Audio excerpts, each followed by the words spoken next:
my gavel. Yeah, that's what I planned. Okay. Good evening. It's 5:30 on Wednesday, February 25th, 2026. I'll call to order this regular meeting of the Cuyahoga Falls City School District Board of Education. Ms. Stoyko, will you please call the roll? Mr. Gomez? Here. Mr. Harris? Here.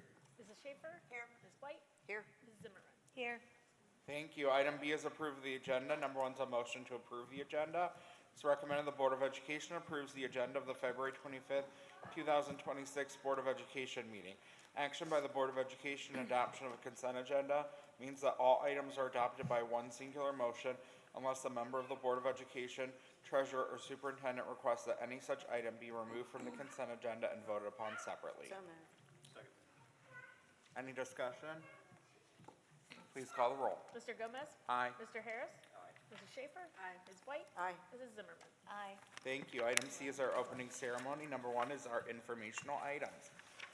This meeting is a meeting of the Cuyahoga Falls Board of Education in public for the purpose of conducting the school district's business. It is not a public community meeting, although there are opportunities for public participation. If an individual wishes to address the board regarding a topic found on the meeting agenda, the individual must complete a registration form found inside the attendance notebook and present it to the treasurer. Following the interjection of the topic by the board president, followed by board discussion, the individual will be recognized. If an individual wishes to address the board regarding a topic not found on the meeting agenda, they must notify the superintendent and/or board president of the topic no later than 3 business days in advance of the meeting.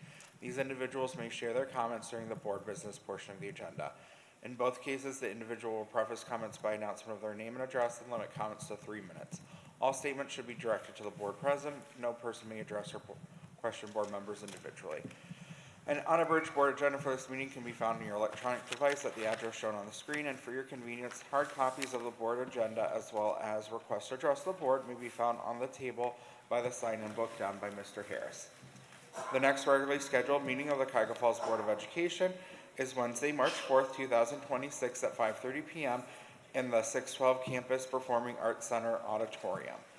Now for our Pledge of Allegiance and welcome, Ms. Stoyko. Please stand if you're able.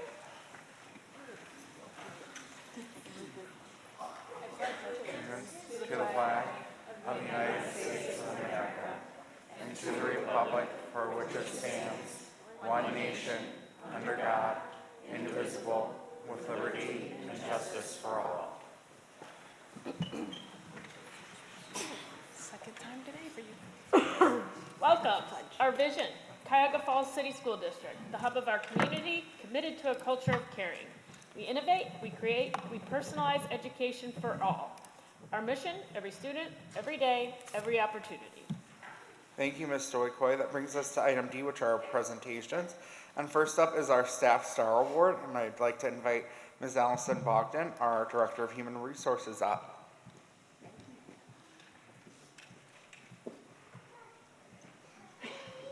Good evening. It is my pleasure every month to honor and recognize one of our very own that is nominated by a colleague. So it's a staff member who is nominated by colleagues called Staff Star Award. And this month we are recognizing Ms. Grace Petrosky, who's right here. Come on up here.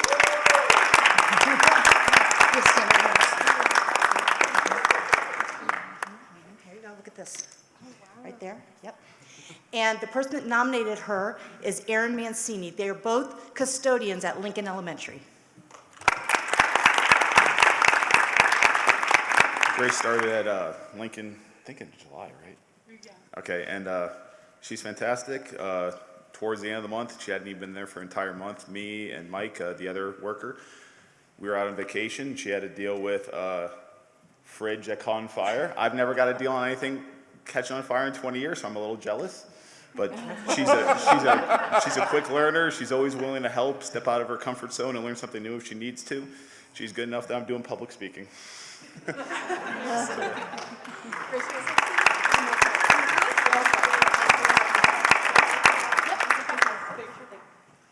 Grace, we'll get your picture afterwards, so hang around and we'll get your picture. Grace is also a graduate of Cuyahoga Falls High School, Yes. so we're always proud to get to employ one of our own.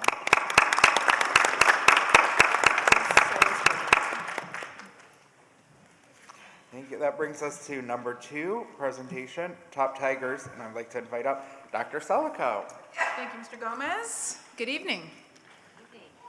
Oh my goodness, I think one person said good evening. Good evening, everyone. Good evening. Yes, we should be so excited. What about, you guys excited? All right, well, let's hear it. Like, good evening, Dr. Soko. Good to see you. Anything? All right, okay. All right, okay. One quick note about Grace. When I first met, I don't know, so how long have you been here? 2 years. So I remember when she came, I was like, are you old enough to be here? And do you need a pass in the hallway? She's such a young lady that, you know, was, back then she looked even younger. So congratulations, Grace. We're proud of you. And thank you for all the work you do for us. Thank you. All right. Is everybody ready for Top Tiger? Okay. All right. So this evening I'm going to talk to you a little bit about Top Tiger before we begin, and just by a show of hands, any families that have been through this before who know what it's about? All right, we have one. Anybody else? Ooh, a couple. All right. Was Grace a Top Tiger? We won't put her on the spot, but we're going to. I think so. Oh, well, you are now. So all right. Okay. All right, so the Top Tiger Award is an award given by our Board of Education to students from each building each month, and the students are chosen by different staff members in their buildings, and I get the distinct honor of reading about each one of them. And I'm going to mix things up a little bit, and with that said, so I know that I see a number of our staff members here this evening to show support for our students that are here. So teachers and principals and all of you staff members who are here, secretaries, I see all of you, admin assistants, can you please raise your hand and we'll give them a round of applause for supporting your children.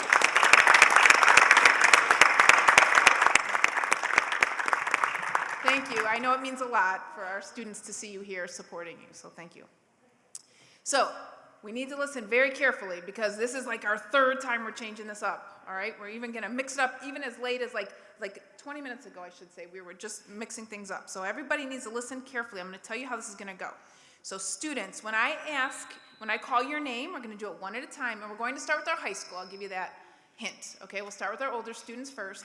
You're going to come forward. You're going to stand here. I believe it's, yep, Mrs. Zimmerman is going to help me. She's going to have some gifts for you. You will stand here. You will get those. You're excited about that. We'll get those gifts, and you'll be here while I read about you. All right, so everybody gets to hear about you.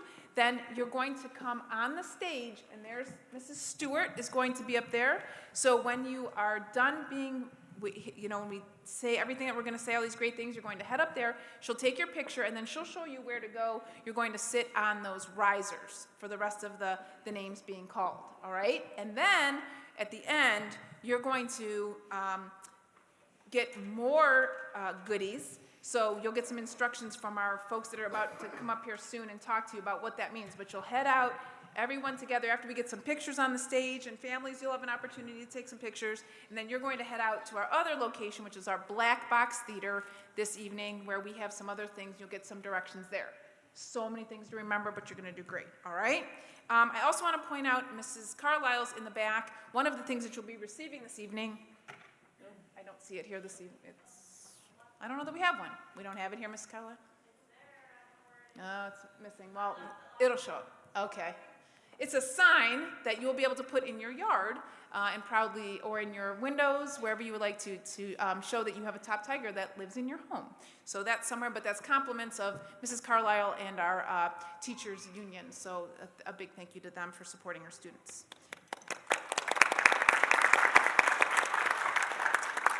And also, I'd like to add that we also have other generous communities, sponsors and partners that really encourage our students to be the best they can. And they, too, provide some of those things that you'll see in your child's bag this evening. But I also, a big part of this, and one group that we are extremely grateful for is our foundation. And we have a couple people here this evening who are going to speak to you about the Foundation Alumni Association. I think it's going to be Chris Schrader this evening, so she'll come up, and Mrs. Schofield is also here today. So thank you.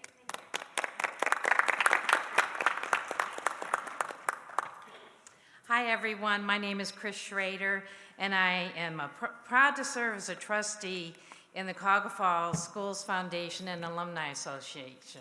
I'm also a graduate of Cuyahoga Falls back in the dark ages. The Cuyahoga Falls Foundation is one of the sponsors of the Top Tiger Award. In addition to Top Tigers, each year the foundation awards over $150,000 in student scholarships, awards, grants to teachers for innovative classroom projects, and helps connect alumni by assisting with class reunions and class websites. Each May, we also recognize 2 to 3 distinguished alumni and host a recognition program and reception. All of our top Tigers are then invited to participate with us and walk in the Memorial Day Parade. So you guys get to be in a parade in May. It's a lot of fun. Tonight, after everything is done, when you get your picture done and everything, and then we'll head over to the Black Box Theater, and that's where you'll get your T-shirt and a little thing for your family to look at, your moms and dads. So on behalf of the Cuyahoga Falls School Foundation and Alumni Association, we congratulate each and every one of you, Top Tigers, on earning this very special award. We are proud of each and every one of you and look forward to seeing you in the Memorial Day Parade, okay? Thank you.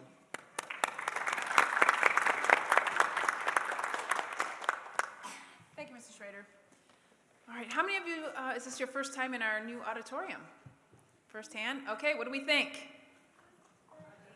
Great, beautiful? Yeah, nice. Lots of blue, that's what I always say, lots of blue, right? Gorgeous. All right, well, we're happy you're here. Is your favorite color is blue? Oh, nice. I like blue too. Right. Okay.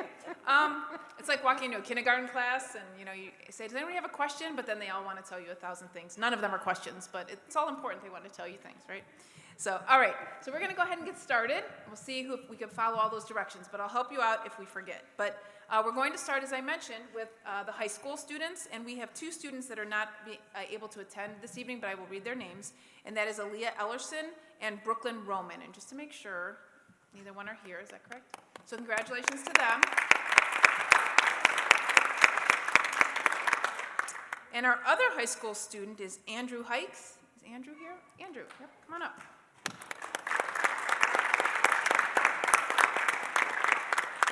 Andrew. Nice to meet you. Do you go by Andrew? Yeah. Okay, very good. All right, get to stand right here. Okay, ready? All right. What grade are you in? I'm a senior. Senior, nice, all right. All right, Andrew exemplifies our health and physical education expectations by maintaining a positive attitude, always putting forth his best effort in all of his classes, respecting others, and following safe practices, rules, and procedures. Andrew is a senior who is actively involved in the baseball and CTE program at Kent in Business and Sports Management program.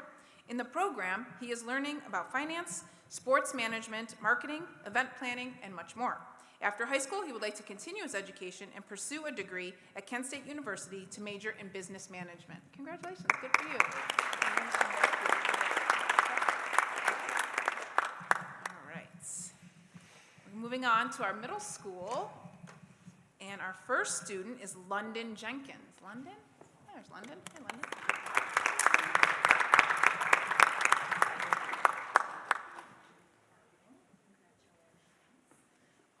London has been exceptional and has stood out from the other students in Ms. Thompson's health class. From the beginning of the year, she has consistently demonstrated an excellent work ethic, approaching every assignment with care and attention to detail. Whether they are discussing topics like mental health or developing healthy habits, she is always prepared and eager to participate.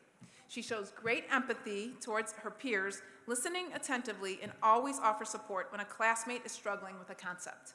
She is focused and diligent even during challenging lessons and sets a high standard for her fellow students to follow. Her commitment to personal growth and her resilience will continue to serve her well throughout her middle and high school experiences. She is truly a joy to have in class. Congratulations. Good job, Lana.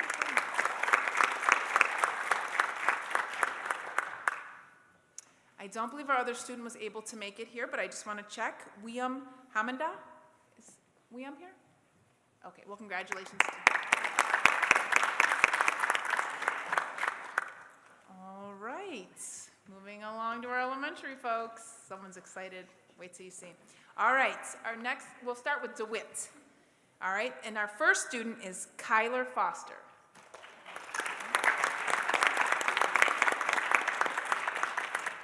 Hi, Kyler. All right.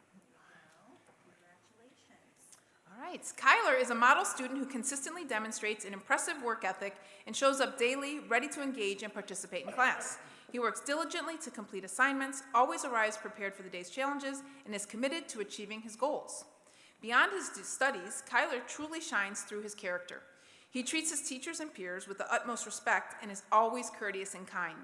Kyler sets a wonderful example of what it means to be a supportive classmate and a stellar student. Congratulations, Kyler.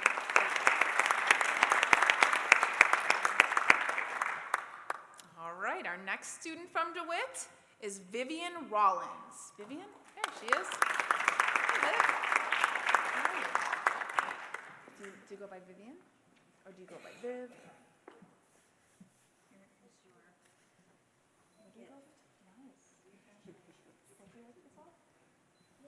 Viv? Well, this is why I asked, because Mrs. Hausman is over there. She's our assistant superintendent, and she has a granddaughter who is named, she's nicknamed Viv. So there you guys have something in common. Mrs. Hausman, raise your hand. There she is. See? Now you have a new friend when she comes to visit. All right, Vivian, let's, oh, whoa. That's not what I was going to say about you. I got a lot more to say. Ready? Okay, Vivian, ready? Listen, is a student who has vibrant energy and creative intuition. Whether she is gaining inspiration from graphic novels she is reading or busy at work drawing her own, Vivian's incredible imagination and creative spirit are evident. What truly sets Vivian apart is the sunny disposition she brings to the classroom. Her cheerfulness and bright personality make her a joy to be around. She approaches every challenge with a smile and a genuine eagerness to learn. Her teachers are so proud of the dedication and joy she brings to DeWitt every day. Congratulations.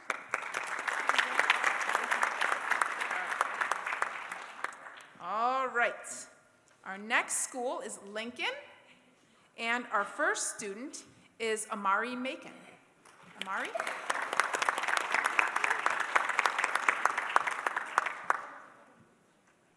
Amari. All right, Amari is a truly exceptional student who leads by example every single day. Not only is she kind and helpful friend to everyone in our class, but she also shows her peers what it means to be a dedicated worker. Whether she is showing off her teamwork on the soccer field, expressing her creativity through dance, or building imaginative worlds of Roblox, she brings energy and a positive attitude to everything she does. Her ability to balance being a focused student with being a fun-loving teammate makes her a wonderful role model for all of us. Amari, keep shining and being the amazing leader you are. Congratulations.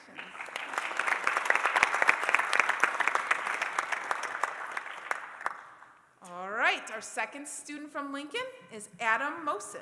Oh, there he is. All right, Adam. You ready? All right. He's excited. You're the one who said blue's your favorite color, right? Yep, me too, buddy. I like it too. All right, Adam. Adam has been an exceptional student at Lincoln, consistently demonstrating both hard work and excellent behavior in the classroom. Adam has been working on his reading and has shown significant improvement in his fluency and comprehension.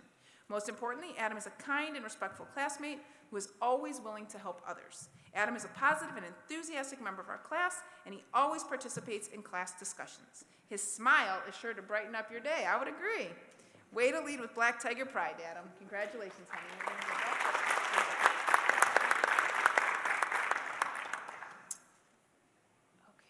Next student I don't know is here either. We'll see.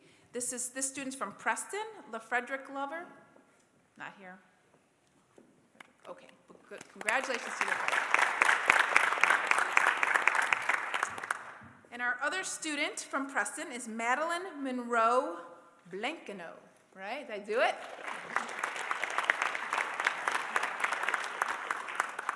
Did I say it right? That's a great name. I love it. All right, but you go by Maddie. Like, I could abbreviate all that down to Maddie. All right, Maddie is new to Preston this year. Her ability to flourish in new environments, her positive attitude towards learning, and her self-driven pursuit of growth have been admired by all. Her teachers think that Maddie has the most amazing attitude about school and is eager to learn. She is always super happy, and her positivity spreads to her classmates. In the art room, Maddie is also an incredible artist. Nice. She uses her creative thinking and problem solving to help create beautiful works. The Preston family is so proud of Maddie for taking on new challenges with a smile and lots of bravery. Congratulations, Maddie.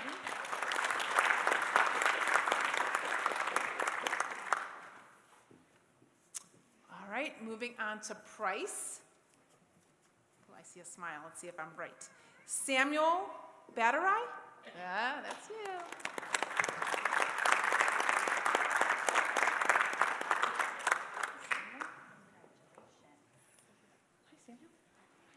Samuel has been a quiet leader in our classroom and is always showing Black Tiger pride.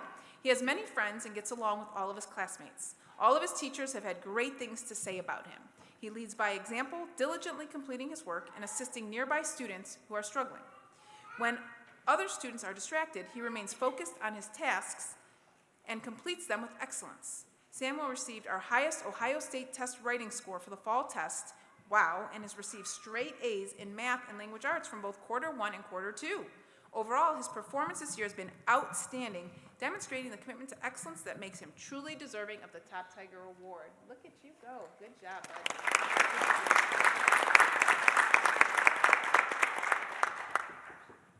All right, and our second student from Price is Prayash Kuikel.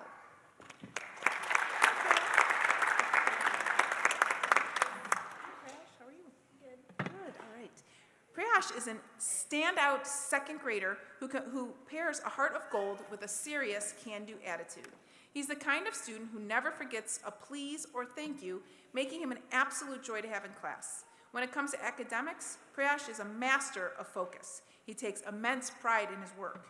When he attempts a tricky math problem or a tough reading passage, he doesn't give up. Instead, he leans into a growth mindset. He treats any mistake as a chance to learn something new. We are so proud of you. Congratulations, honey. All right, good job.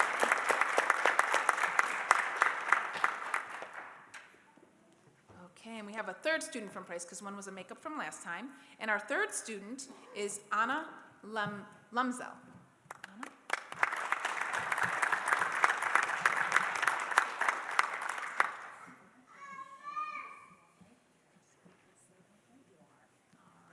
Anna shows us every day what it means to have a big heart and a strong brain, even when she thinks no one is watching. Whether it is helping someone clean up a mess or playing with a new student at recess, Anna is always looking for ways to be kind. She studies to prepare for tests and perseveres when she is learning something new. Way to go, Anna, and keep up the good work.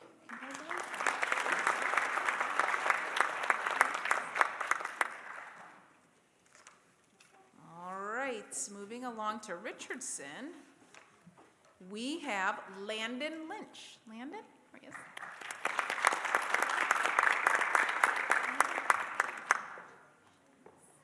How are you doing? All right. Landon has worked very hard this school year so far and met many of his goals. During small group times, Landon always stayed on task and works hard and would encourage others to do the same. He always has a smile on his face and a positive attitude. Landon is motivated to succeed. He always tries his best and does not hesitate to ask questions in order to make sure he fully understands what it is he needs to do. He expresses a lot of pride in his accomplishments. Landon is a great student, and all of his teachers have expressed how much they enjoy working with him. Congratulations, bud.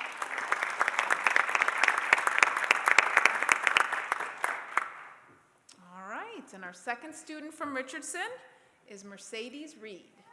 Mercedes.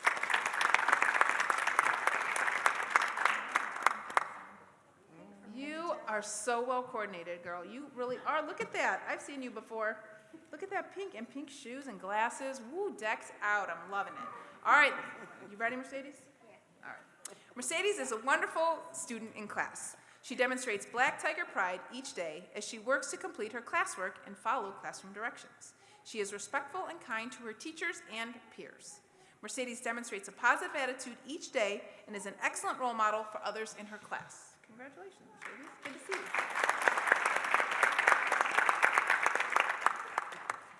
All right, the last elementary school, then we move to preschool. Silver Lake, ready? Our first student is Brady Radowski. All right, Brady.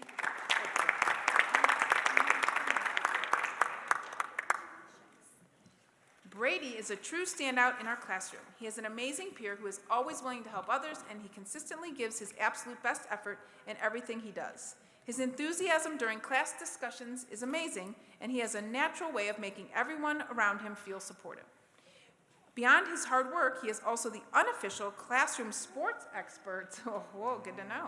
Brady keeps the class fully updated on every score and game highlight. Keep up the great work. Your kindness and work ethic will take you far. Did you watch the Olympics? Did you follow? What hockey? Who won hockey? USA. Yeah, men and women. All right, okay. All right, and our next student I met yesterday in class when I was at school, Tessa Wolf. Right, Tessa? Mrs. Hutchinson's back there, she's taking a picture. This is where I met you in her class yesterday, remember? Yep, all right. Tessa is an amazing student. She always comes in with the biggest smile on her face and usually a fabulous headband. Check, check. She has a smile anytime you look at her, and she tries her hardest at everything she does. Tessa is also a wonderful helper. The only time she needs redirection is when she is helping too much and needs to complete her own work, which is a great problem to have. She is incredibly respectful and encourages that behavior from those around her. She is a wonderful example of Black Tiger pride. Congratulations, sweetie.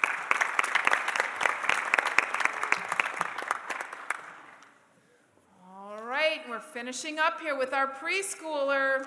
It's a big moment. Ready? I wonder if that's you. Our preschooler is Everly Warsler. Is that you? Oh my gosh, I'm so smart. Yes, I got it.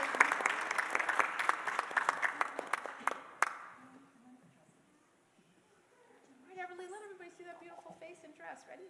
Face. There we go. Good. All right, ready? Everly has made wonderful progress since the start of the school year.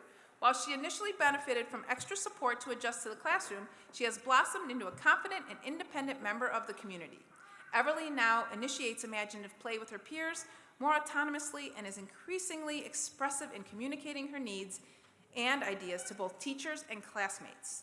Beyond her social growth, Everly has become a leader in her daily routines. She transitions into class with ease and is a joyful participant during circle time. The preschool staff is incredibly proud of the strides she has made and look forward to seeing her continued growth throughout the rest of the year. Good job, babe. Good job. All right. Woo! That is some good news. I want to just take a moment. We're going to take some pictures, and as I mentioned, families, you'll have an opportunity to do the same. But I always like to take a moment to applaud those of you who are in the audience, as well as parents and family members who show support to the students. This is not by chance that students exhibit these traits. It's from each of you modeling and encouraging and supporting your children. So please, let's have a round of applause for all of us.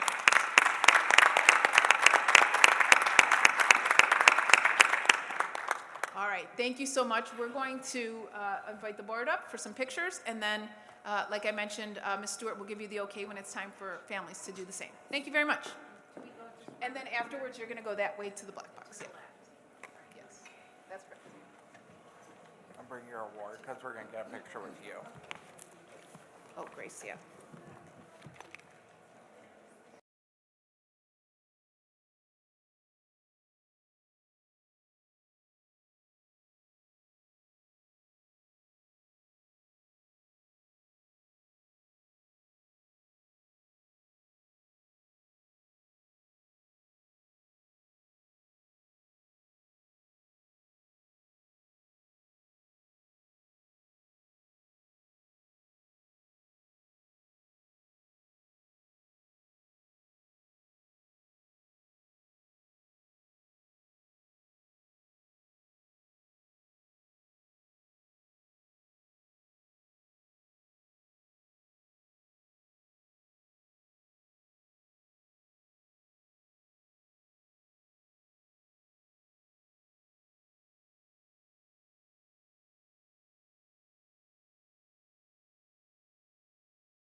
She may still, they said.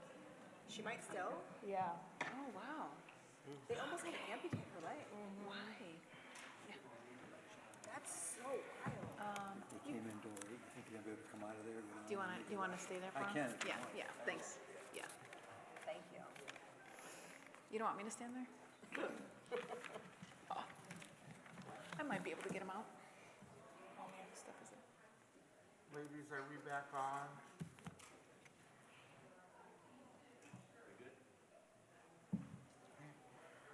Okay, we are ready for item E, Treasurer CFO's Business Consent Agenda. Ms. Soikoi. Thank you. It is recommended the Board of Education approve all items listed in the treasurer's consent agenda. So moved. Second. Discussion, Ms. Soikoi? Yes, I'm a busy bee tonight. So we have the minutes, and we have our amounts and rates, so our certification of tax levy, so that is something that we do annually. And it's really just, that I received that, the second part of it, that actual Budget Commission certification from the county. And so then you guys just go ahead and approve those. Those are for next fiscal year, technically tax year, but, you know, starting with that next year. So we do this every year. It's got to be sent to them by April 1st. And it's like the completion of that tax budget process. Yeah, it's like tax budget, yes, it's the whole, yeah, gets us all square to get started in July. And it's a reminder that your budget commission now can do a lot more than they used to be able to, but the Summit County Budget Commission is saying no thank you to that. Yes, thankfully. The other one is a contract for services for Julian and Groove, so they've done our, excuse me, our audit for the last 5 years, which I thought I didn't know we were in the last year, but it didn't seem like it was that long. Typically, the state of Ohio audits, you know, school districts, however, they don't have the manpower to do everyone, so they outsource some of their contracts, and so typically what they do is they'll give you an initial 5-year contract, they'll let you extend it one time for 5 years, and then you've got to go back to be with the state. So this will be an extension of that for them to still do the same thing for the next 5 years, starting with starting with this fiscal year, with auditing next year. So there's that. And then our donations, just always appreciative of those. There's a number of them there. Miss Leslie, where's she at? Oh, Leslie, someone in the audience. So thank you to everyone. I point out that the Sons and Daughters of Herman Benevolent Fund donated almost $16,000 to food service to help cover the lunch debt for students.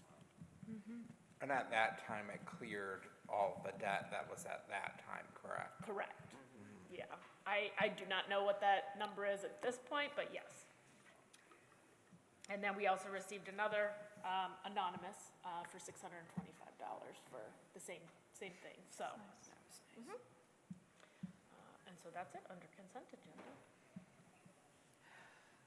I just think it good to note that our policy on lunch is that folks that with a negative balance are served a full lunch in our district, and then it gets charged to their account eventually, basically at graduation time, and or if they're trying to pay a sport, that's really when that comes due, so to speak.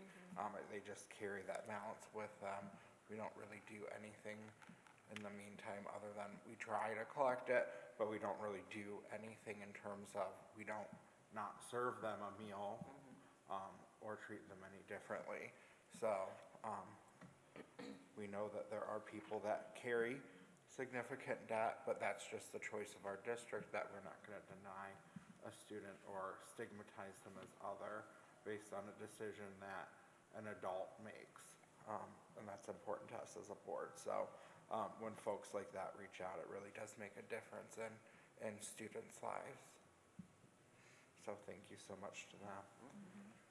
And I think perhaps as a board, we should send a thank you note to that group, because that's a significant donation. Yeah. So if someone would that get was a really card and we could coordinate that, cause that's a significant donation that I We talked think about doing the same. we should, every donor gets a thank you note, but that's a significant donation that I think Yes. we as a board should send a note as well.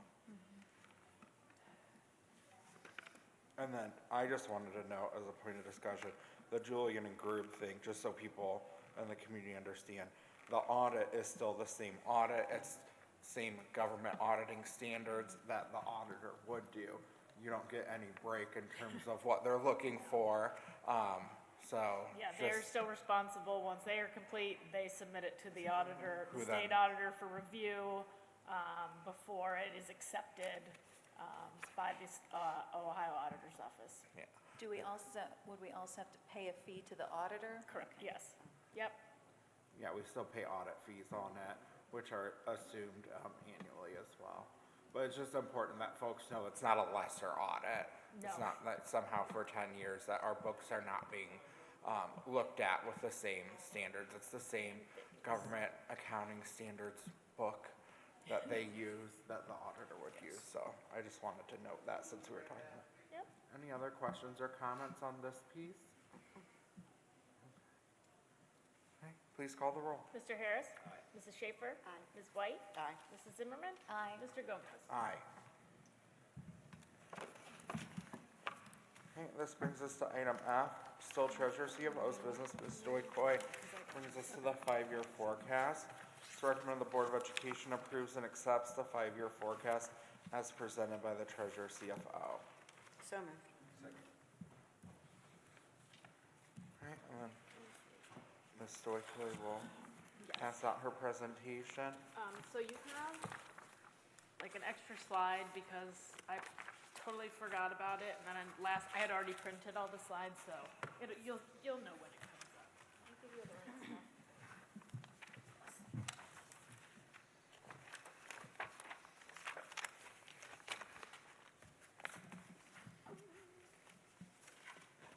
Thank you.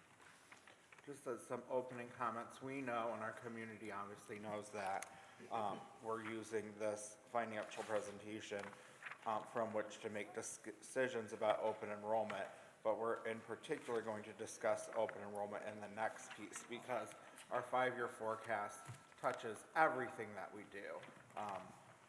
From employing our people, which is the majority of what we do, is employ people, who then educate our students and do all the other necessary pieces of what we need for our students, from transportation, administration, all these other things are really involved in our 5-year forecast.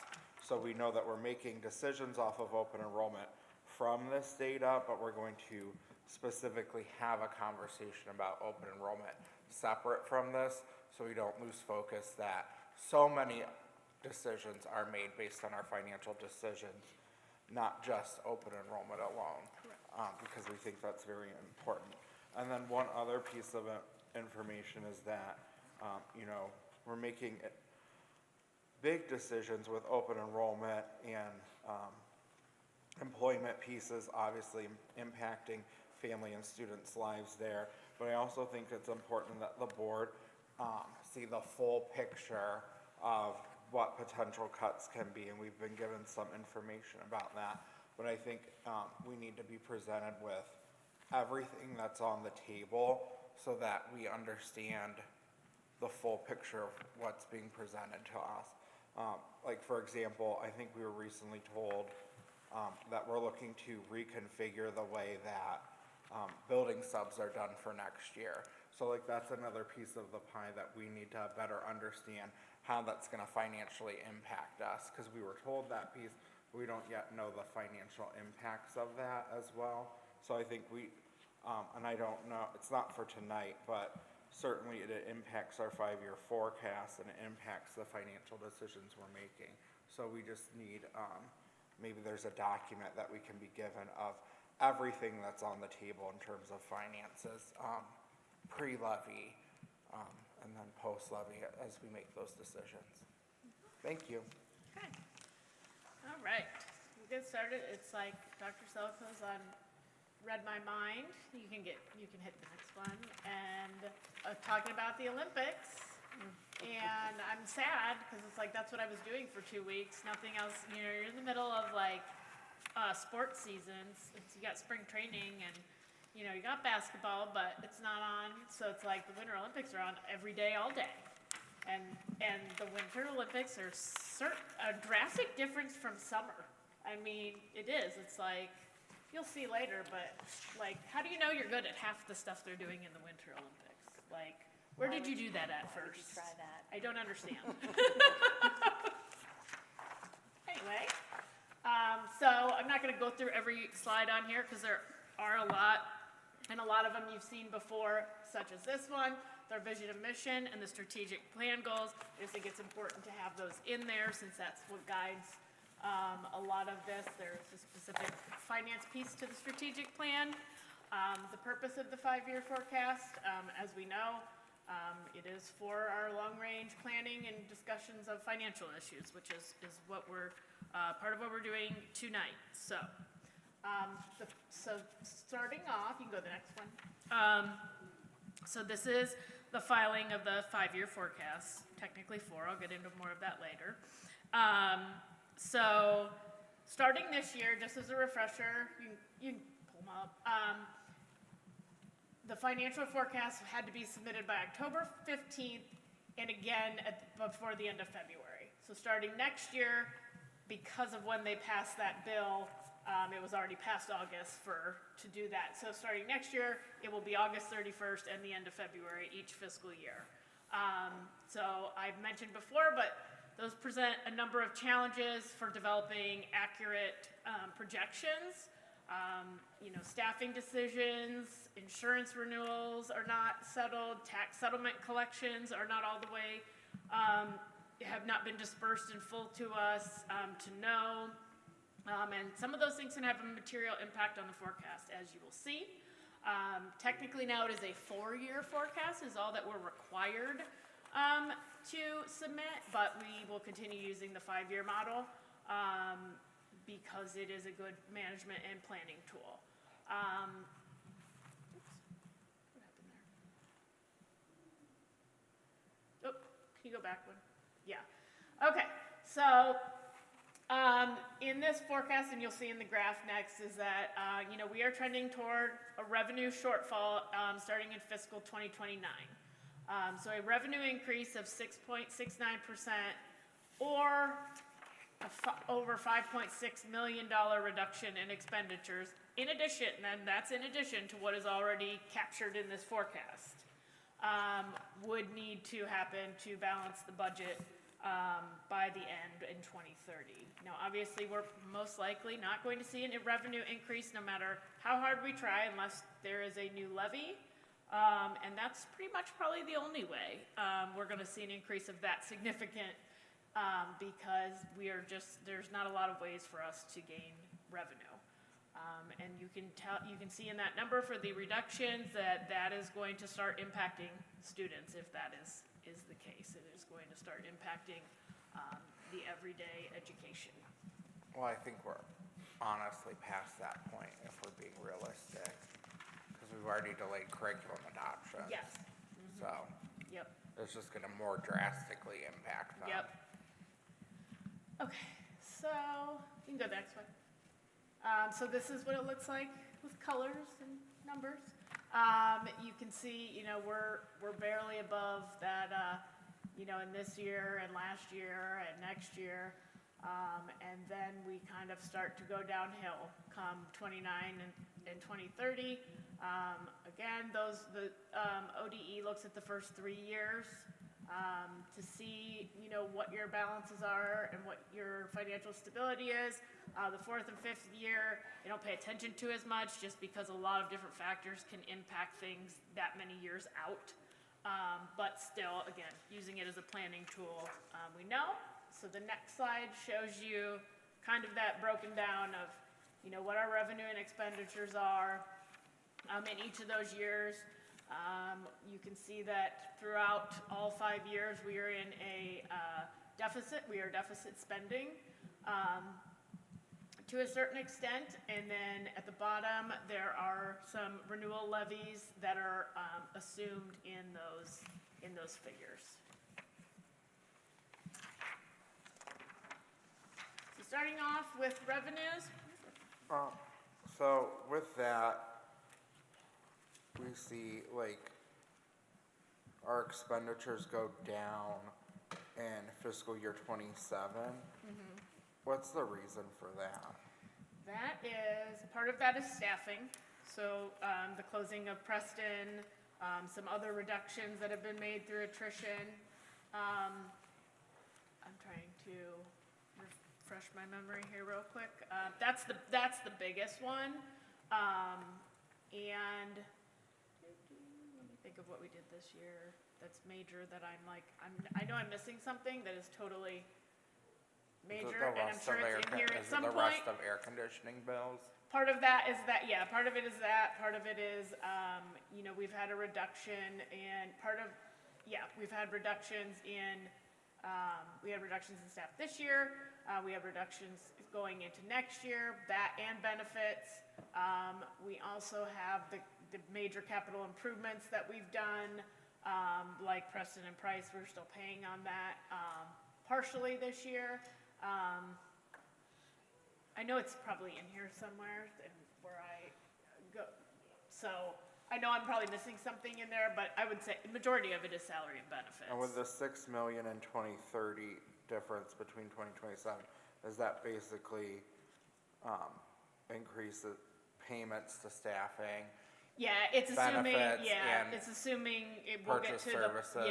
and then insurance being, Yeah, that's what I'm guessing. yeah. Staff make more as is appropriate. Yep, Insurance and benefits, and then purchase services because things cost more over time. yeah, yep. So when it says here, a $5.6 million reduction in expenditures, that's that figure in 2030. If you reduce expenditures earlier, that affects the whole rest of the chart, right? So that would. It does, yeah. That would yeah. lessen. So it's kind of, that when it's talking about deficit. that, it is talking about it kind of cumulatively, yes. Okay. So this, the sooner, earlier you do it, the more impact it has on those final years. Both increase-wise and decrease-wise, as Mr. Gomez just pointed out, Yeah.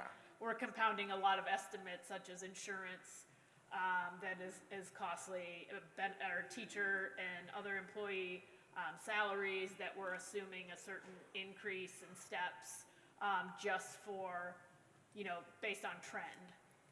Not necessarily, things that are set in stone. So those also compound to get to that point where they're at 68,000. They may not, and I can tell you, they will not be exactly that number, no way. But they could swing drastically depending on a number of factors that, again, like you said, if you start now, or good or bad, if they happen now, it's gonna continue to impact it. The only way to keep costs flat are to reduce staff every year based off of the increase in benefits and whatever increases they're getting, as well as to cut purchase services based off of inflation. But at the end of, from 27 to 2030, you're gonna look at your district and be pretty disappointed with your delivery of education model. Yes, yes, you will. And then my other question is there anything we can do? And I know there's no way we can cut $3.4 million between now and the end of the fiscal year. We've had this conversation. But are there things that we can do to lessen that deficit before the end of the fiscal year? I mean, I think we've done a lot of what we've been able to do. If you recall, we had a 10% budget reduction, and then I also went back mid-year to administrators and asked them to cut more. So obviously their budgets, that amount, salary and benefits is where the majority is, where you're gonna have the biggest impact. But we've actually cut more than 10%. We didn't really put a percent on the second time I came around. So other than kind of, being mindful of that as we approach the end of the year of what we really need and things like that, could we do things and could this possibly be a little bit better? Yes, I mean, we still have 4 months to go of the year. You know, we're gonna be cutting off purchase orders in April. You know, typically then we're not doing a lot of new ordering after that point in time because we don't allow the purchase orders. And so, other than that, and that's not gonna have a super significant impact. Because we do that every year. Yeah, and so, yeah, even, you know, let's say you have your budget and you're being mindful and you're like, well, I will not spend this year, you know, even though I had planned for it.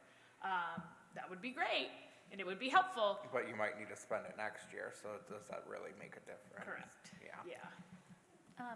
Sorry, but talking about the timing of this and how previously the timing was better to do it in May and November? Correct. Right? So we have to do this because it's a state requirement in these months. For our board decision-making, can we do it in a month do this again in a month that makes more sense and base our decisions on that internally?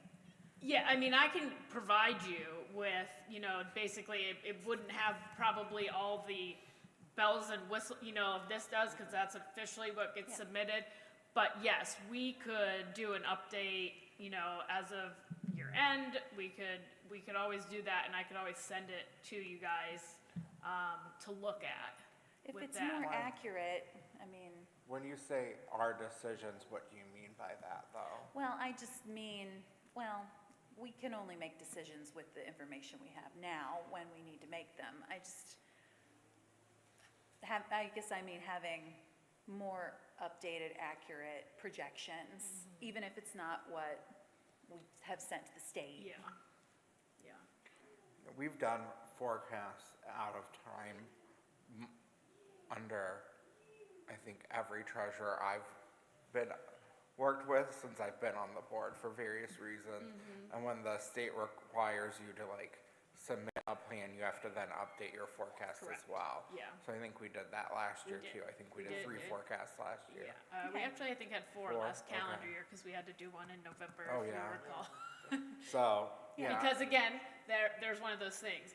They flagged us in October because we did not have the levy results of the renewal, but once we had the levy results of the renewal, if I would have turned it in then, it wouldn't have been flagged, but we had to approve it again now with that information and resubmit it.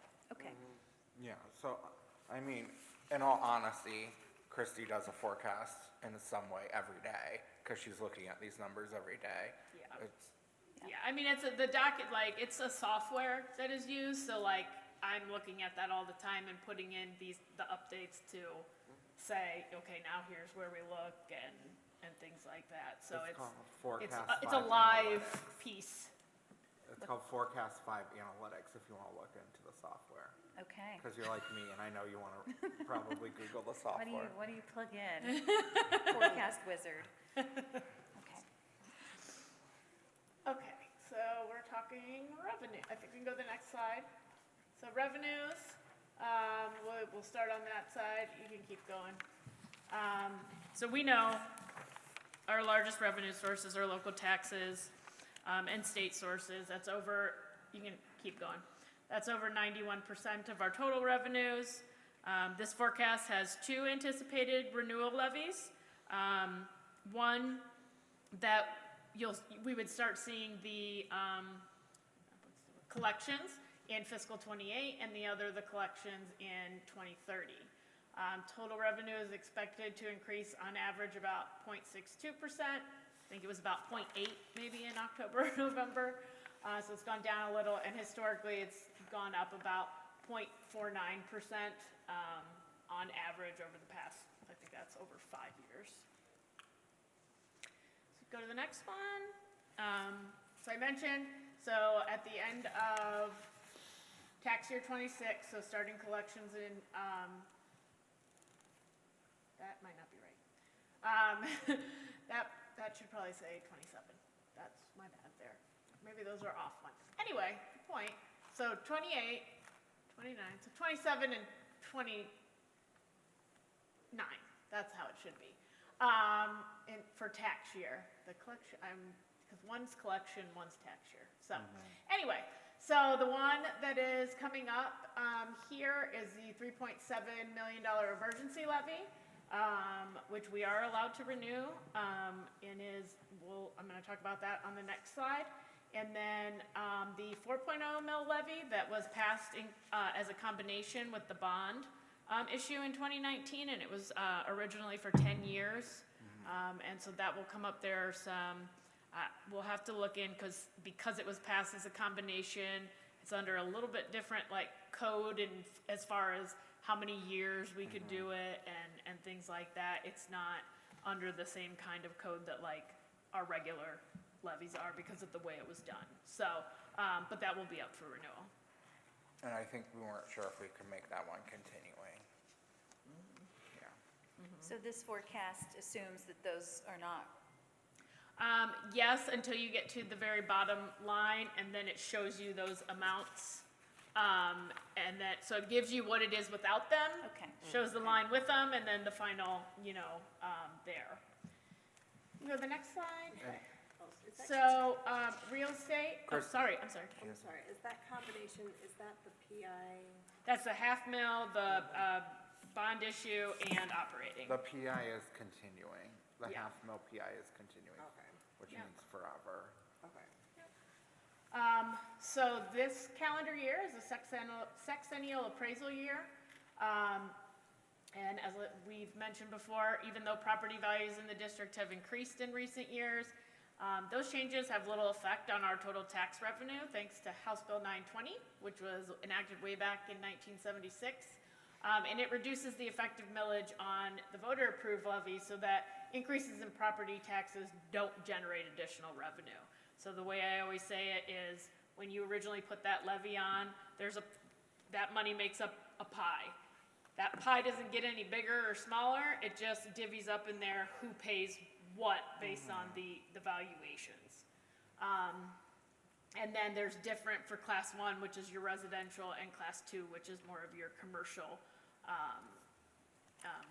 and industrial properties.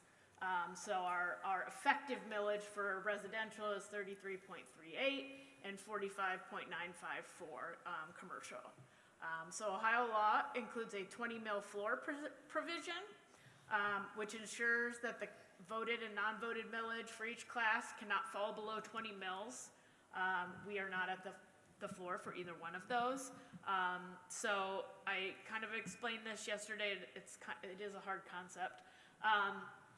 So if I pass a levy for 10 mils, and that gives me $10 million, just for ease of numbers, as my valuation goes up, it doesn't take as many, in that case, a mil equals 1 million, okay? Well, as my valuation goes up, now a mil equals more. So we're basically then going to take that valuation, divide it into the number, and get the new effective rate. So let's say it goes down to 5 in that case. So it combines all your levies, all your operating levies, and we'll get to the changes here in a minute.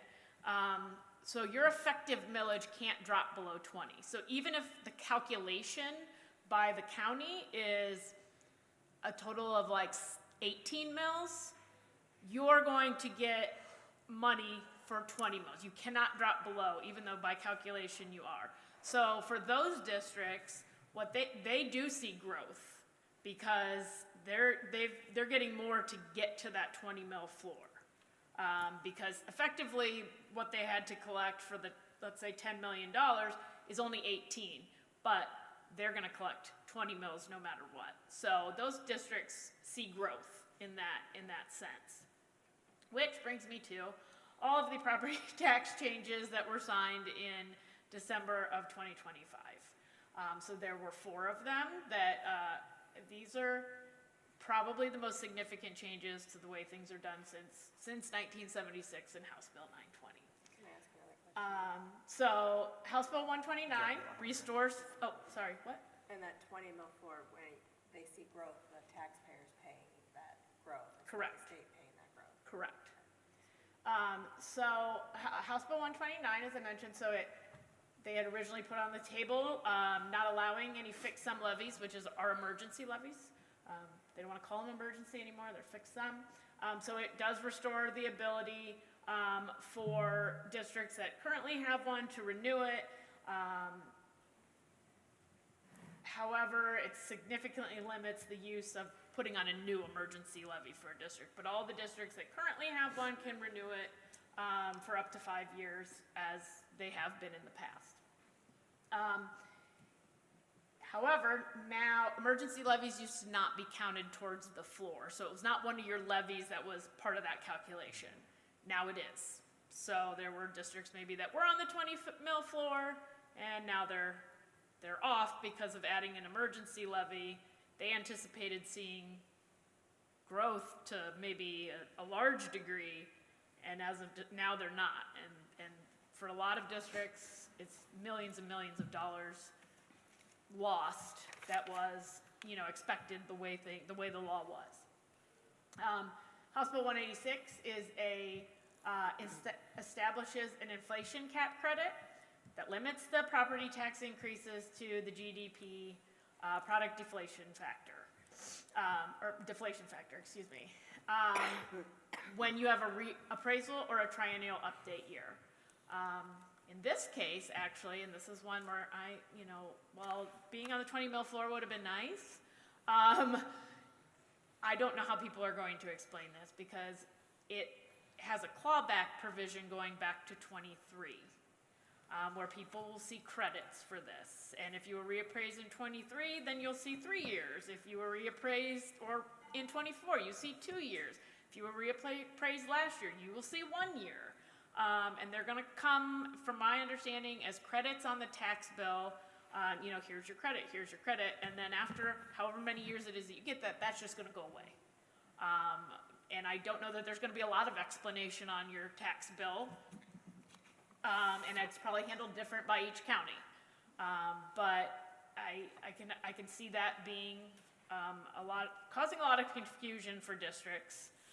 Because they're going to say, why did everything go up then when that credit comes off? Well, the problem is the timing of when they passed it and the bill's not effective for 90 days is that it was not effective when tax bills went out. Correct. For the first half. So the county auditors and treasurers are very upset about that. Yep.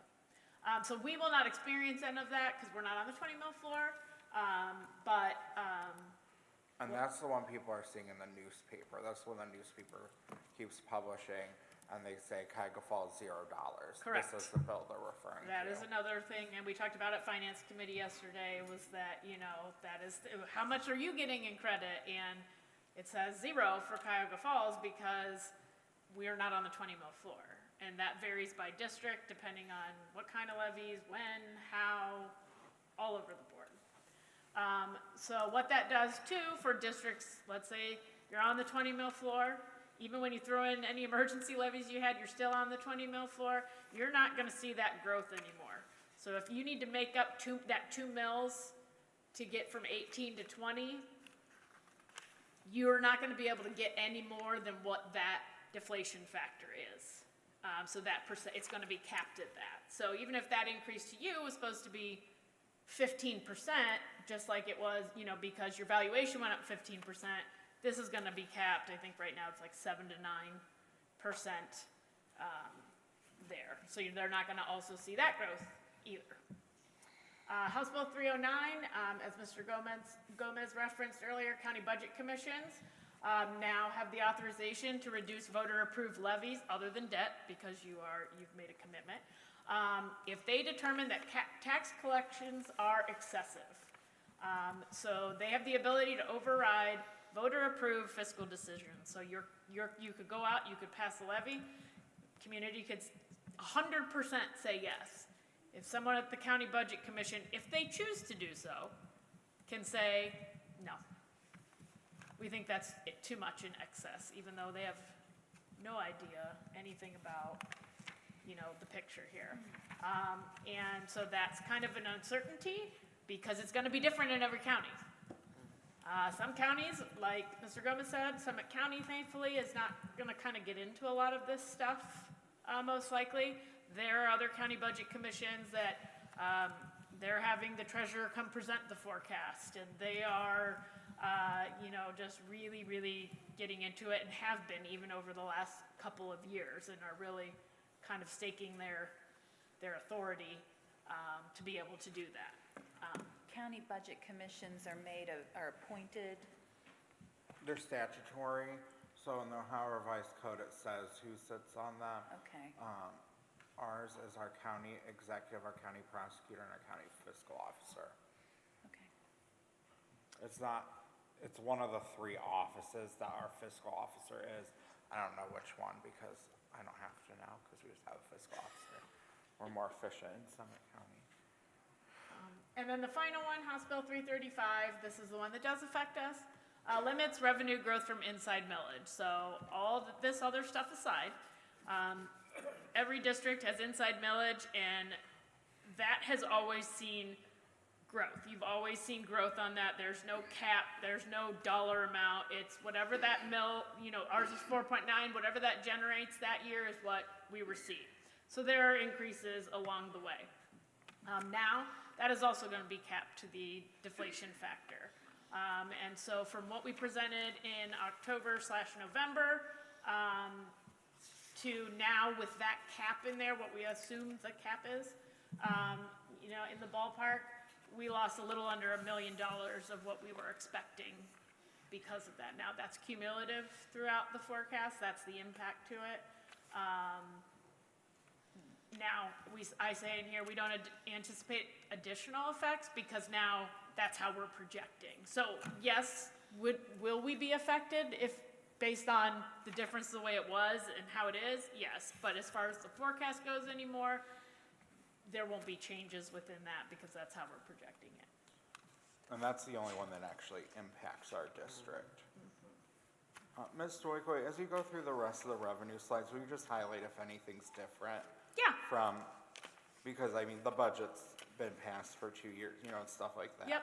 So that'll help us get towards expenditures Yep. and your That was scenarios. the plan. Thank you. Yep, so the next slide just gives you a graphic of, what our history is of valuations and voted levies, and then a graph of the property tax value. You can hit the next one. You can go ahead, there should be, for the property values by tax year. The next two are not big components, but they are part of the tax, public utility, property tax. This is pretty much the same. It doesn't generate hardly anything. And then the state share, that's your homestead and rollback. Nothing has really changed there.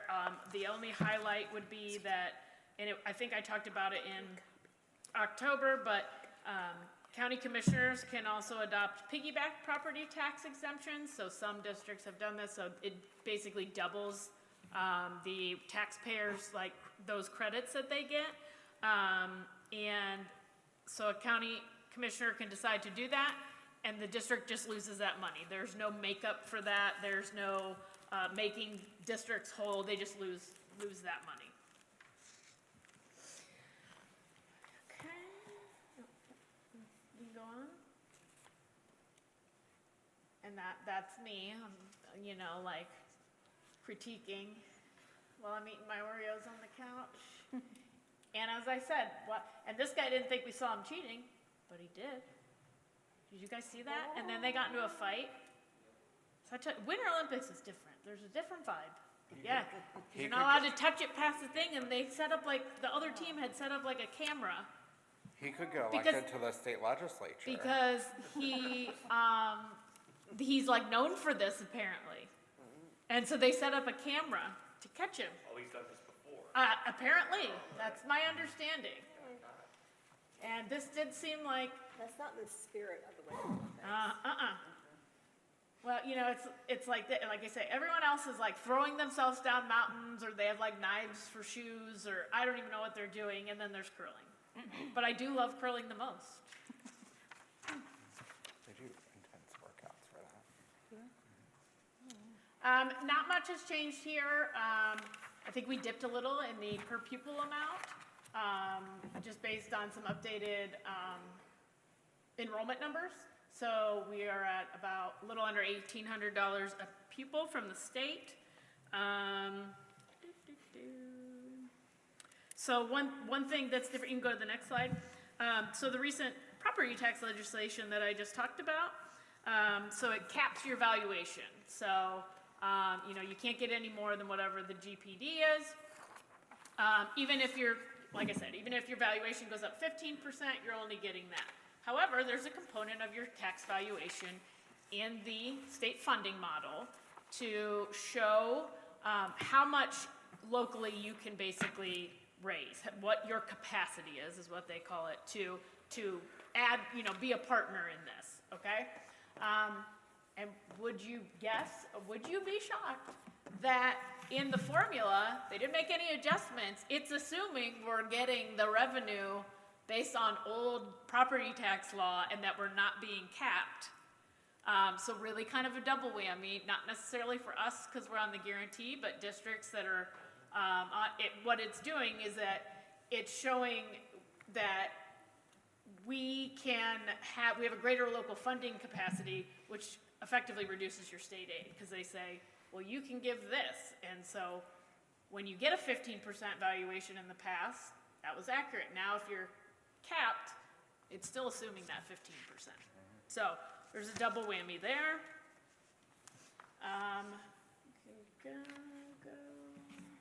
So it's saying that we have a greater ability to collect more levy Yes. monies? Yes. Especially after the sexennial reappraisal. Yes. Yep. Yeah, whenever there's like that, from year to year, outside of those triennial and reappraisal, you don't see a lot of We get a lot more fluctuations. money after the appraisal. But those are where you see the big increases in valuations is during first your reappraisal and second during your triennial. Because that's when Board of Revision is most busy. So if you go to the next slide, this is just more of the formula. I just wanted to point out down there where it says what it calculates our base cost to be on the bottom, which is pretty similar along the 5 years. What they determined our local capacity per pupil is and their state share. And you can see in 2 years from now, we are down to 10%, which is legally the minimum that they have to give us, or they would give us less, because that's what it would calculate.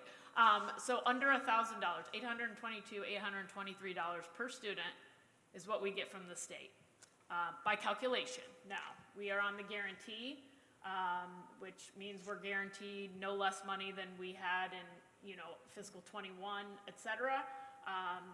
But this is going to keep us there and put many other districts in that spot. This is where your bonus slide is going to come in. So I always have to point this out. So Ed Choice vouchers and scholarship and school choice, and I'm sure everybody hears a whole lot about it. So the top shows, and you've seen this back, but the top shows the different kinds of organizations, so traditional school districts, and then, so all public basically. And you can see with this last state budget, the increases in total money that the state is state support. So for traditional school districts, from last year to this year, it went up 1.5%, and then this year to next year is supposed to be 1.4%.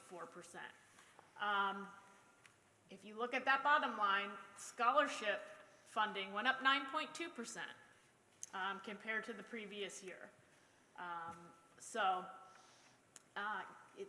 And then the bottom is the number of vouchers that were taken. So Ed Choice expansion started in, if you guessed it, FY24, and I'll go into a little more details on that. But you can see there's an increase of almost 67,000 vouchers from that year, from 23 to 24. However, data from new enrollments to private schools is only about 3,700 students. So 64,000 scholarships went to families who were already sending their children to private school and now are getting subsidized from state money. So the shtick about school choice and leaving buildings, it's funneling money to people who are already in private school and who've already chosen that and taken that on. That did not like all of a sudden get a bunch of people to go, oh God, I can leave my public school that's failing now, which was, is the original concept. 84.4% increase in total vouchers from 1 year. So the next one that I'll show you, so the Ed Choice voucher amounts for this year for a K-8 student, the maximum is $6,166. 9 through 12 is $8,408. So scholarships for Ed Choice expansion are based on family income. If you hit one more, there's one more thing. There we go. If your family is at 450% or below of the federal poverty level, you will be awarded the maximum scholarship amount.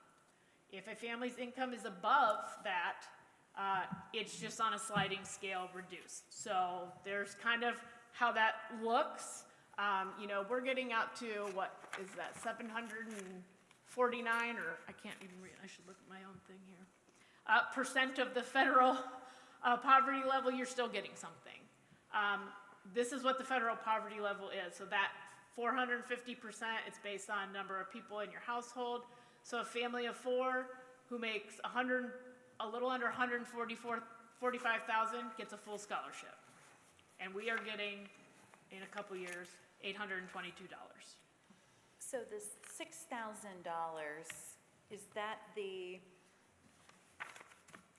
1,200 or whatever that the state would have paid to our district for that student? No, so Plus there's no another amount? transfer. It's what happens when they do the state budget, for instance. They're in 2 different pots necessarily. So there's what Okay. they're gonna put towards for public schools and public education and fund the formula that we have. And obviously taking money and moving it over here gives us less money. And so it's its own thing, and it doesn't really have to do with our, it's not like, like this student left, so we lose money and they get it. It's just the amount that is no longer available for public education as a whole, anything that's going there. And they are continually decreasing their amount that they're giving to public schools. But it is accurate to say that they'll give our district $823 and they'll give an individual $6,000 to go to a Correct. private school. Correct, Well, they give the school that's not held to the same standards as we Yes. correct. But some Okay. quick math, because I don't have exact numbers, so I'm being conservative. We would easily get over $6 million. If we got that amount of money for a K-8 and a 9-12 student, we'd easily be getting over $6 million more from the state of Ohio. And you started by saying we need 5.6 million more per year. So we wouldn't need to be asking our community for a levy if we were funded at those amounts. That is what is shocking and should enrage our community, because we're gonna go ask you for a levy, make cuts, and we're gonna make cuts and ask you for a levy. But if we were funded at the same rate as these private institutions that are held to lesser standards than we are, And do not have to accept everybody. and discriminate in their enrollment, we wouldn't need to make harsh cuts or ask you for a levy. We don't have to do either of those things. Yeah, That's we have to accept everyone outrageous. that walks in the door, no matter how costly that child's education may be. I don't have to convince you, Mrs. Carlisle. It's, as we know, some students with severe disabilities can be very costly to the district, more than a typical student. A private school does not have to accept those, and usually will not, because they don't have to. We have to, want to, we don't get an option. And we have to provide services to private schools Correct. We have to and provide. pay for them. Yeah, We had a school move into our district, and it's costing us, Miss Siemens over there, it's costing us quite a bit of money to provide services to that private school that's making a good bit of money. And we make no money off of that, but it sure does cost our district a lot of money to provide them the services we're obligated to provide them as the public institution. yep. One other thing, because I've gotten this question, and it comes up a lot, I see it everywhere, but I have gotten it once or twice recently about, what about the lottery money? Everybody says, what about the lottery money? Where is that? So 100% of lottery profits are designated to go, to the state for, this X fund. Then what the state decides to do with that is them. So basically, what happens is, let's say, ease of numbers, that is $1 million, and it gets moved over here, and you're thinking, oh, and then the next year it's $2 million, so we should have $1 million increase. No, the state just lowers the amount they're kicking in to that pot from their sales tax. So if they were kicking in 5, well, now we only have to kick in 4 because the lottery has increased. So you're not seeing any increases. There are increases in the lottery, obviously, but the state is just pulling back on their own tax revenue when they get that. That's supplementing, subsidizing what they're doing already, and they can put that money to maybe vouchers. Whereas we want them to supplant. Yes. That's finance talk. So we can go to the next slide. So there's a restricted component. The only thing I want to point out is that these are the kinds of things that happen. So everybody was required to do the science of reading, all staff, and by law we paid them a stipend that we were reimbursed for the stipend and then the Medicare and retirement that went along with it. So everyone had to do it, districts had to pay, but the state was reimbursing you. And we got notified this year that, they had to recoup money from districts because they have an appropriation shortfall. So they took $22,000 back from us. Oh, I didn't know that. Yeah. And same thing, they're expecting that threshold cost is going to go down because there are fixed state appropriations. Okay. So again, I'm sorry, can you clarify what that means, what an appropriation shortfall means? So when the state budgets, they can only spend up to a certain, amount. If they budget for that at $1 million, they can't go past that without, similar to here, without So you're going saying back they and gave approving. money based to a budget, then redid their budget and realized they had a shortfall and took that money back from you. Is that what you're saying? Yes, in a sense. They may not have changed their budget, but they could have. They overspent. Overspent, over-anticipated the number of reimbursements, as they got through them and went, oh, well, we don't have an appropriation for that, and there's apparently no other money anywhere else to make up that difference. But they would have to go back and officially change that legally. The next slide. So this is just kind of, I didn't do the little supplement for school funding because I kind of put most of the stuff in here in these slides for you guys. So that just shows the different things, our calculated base costs and how the formula works. If you go to the next slide, it shows you, our some other things that they are part of it, what additional funding, casino revenue, also everybody thinks that's big. We get about $255,000 a year, which is nothing to sneeze at, but in a $60 million budget, it's not making a giant impact. You can go to the next slide. So that's just kind of the summary then of our restricted funding and our unrestricted. So total state funding in both categories is a little over $16 million. And then all other operating revenue, everything is pretty much the same. The only thing is that, so there are a lower number of open enrolled students this year from last year that are special education. And so as you know, we bill back each year for if they are not our residents.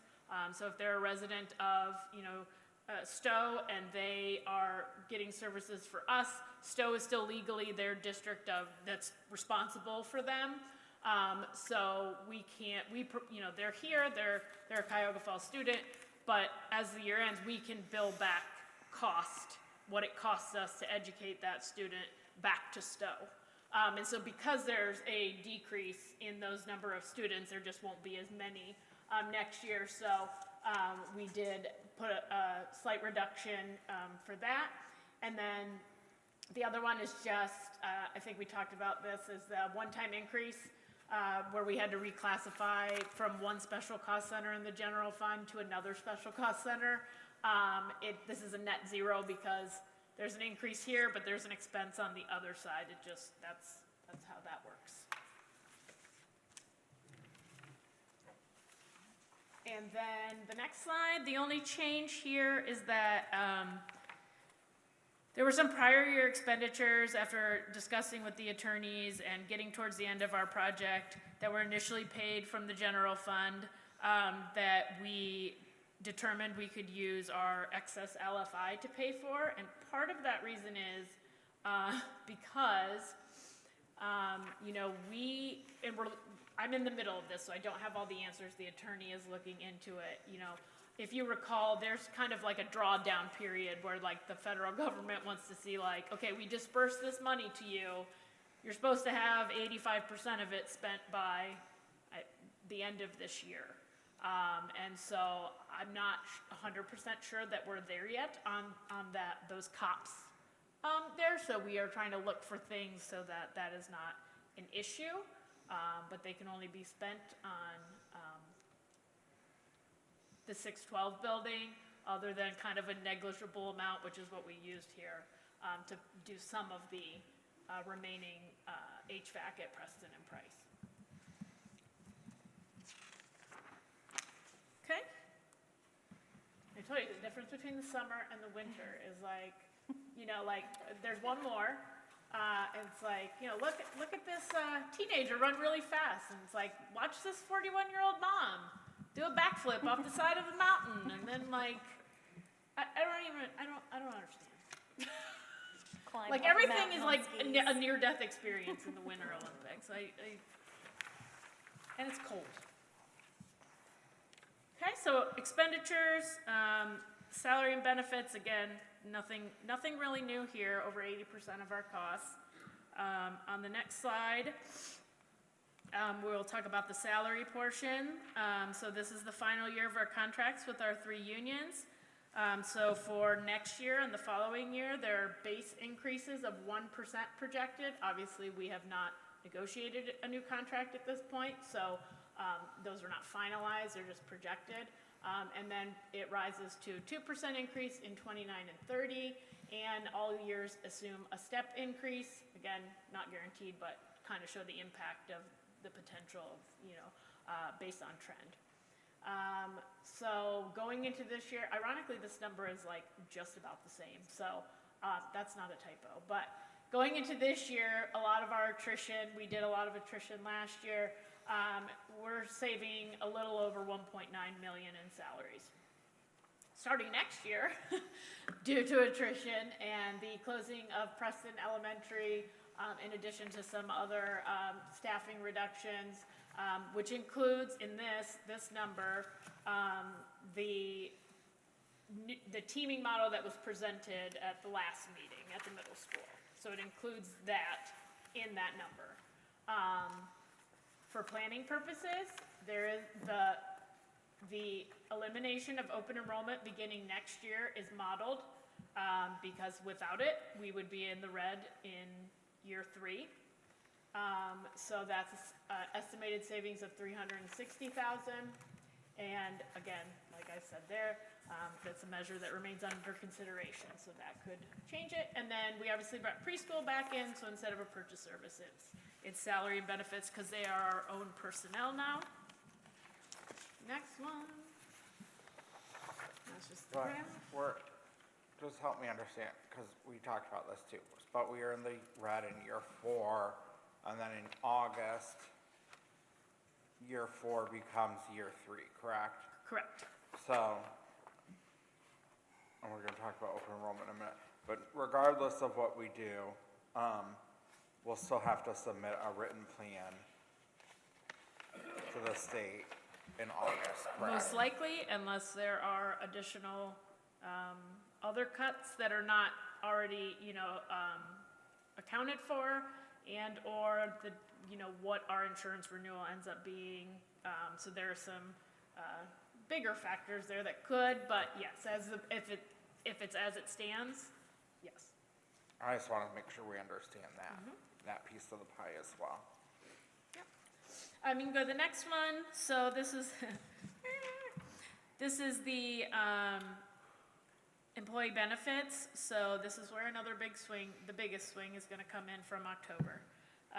So you see all the associated benefits with the reductions I just talked about. If we go to the next slide, we'll talk about my favorite topic, health insurance. So if you recall, going into last year, we received an 18.14% increase. In addition, we had to make a one-time contribution of $1 million to get our reserve level back to where it needed to be. And then last year, in April, we approved the this school year's renewal rates, which was a 21.5% increase to medical, and 5% increase in dental.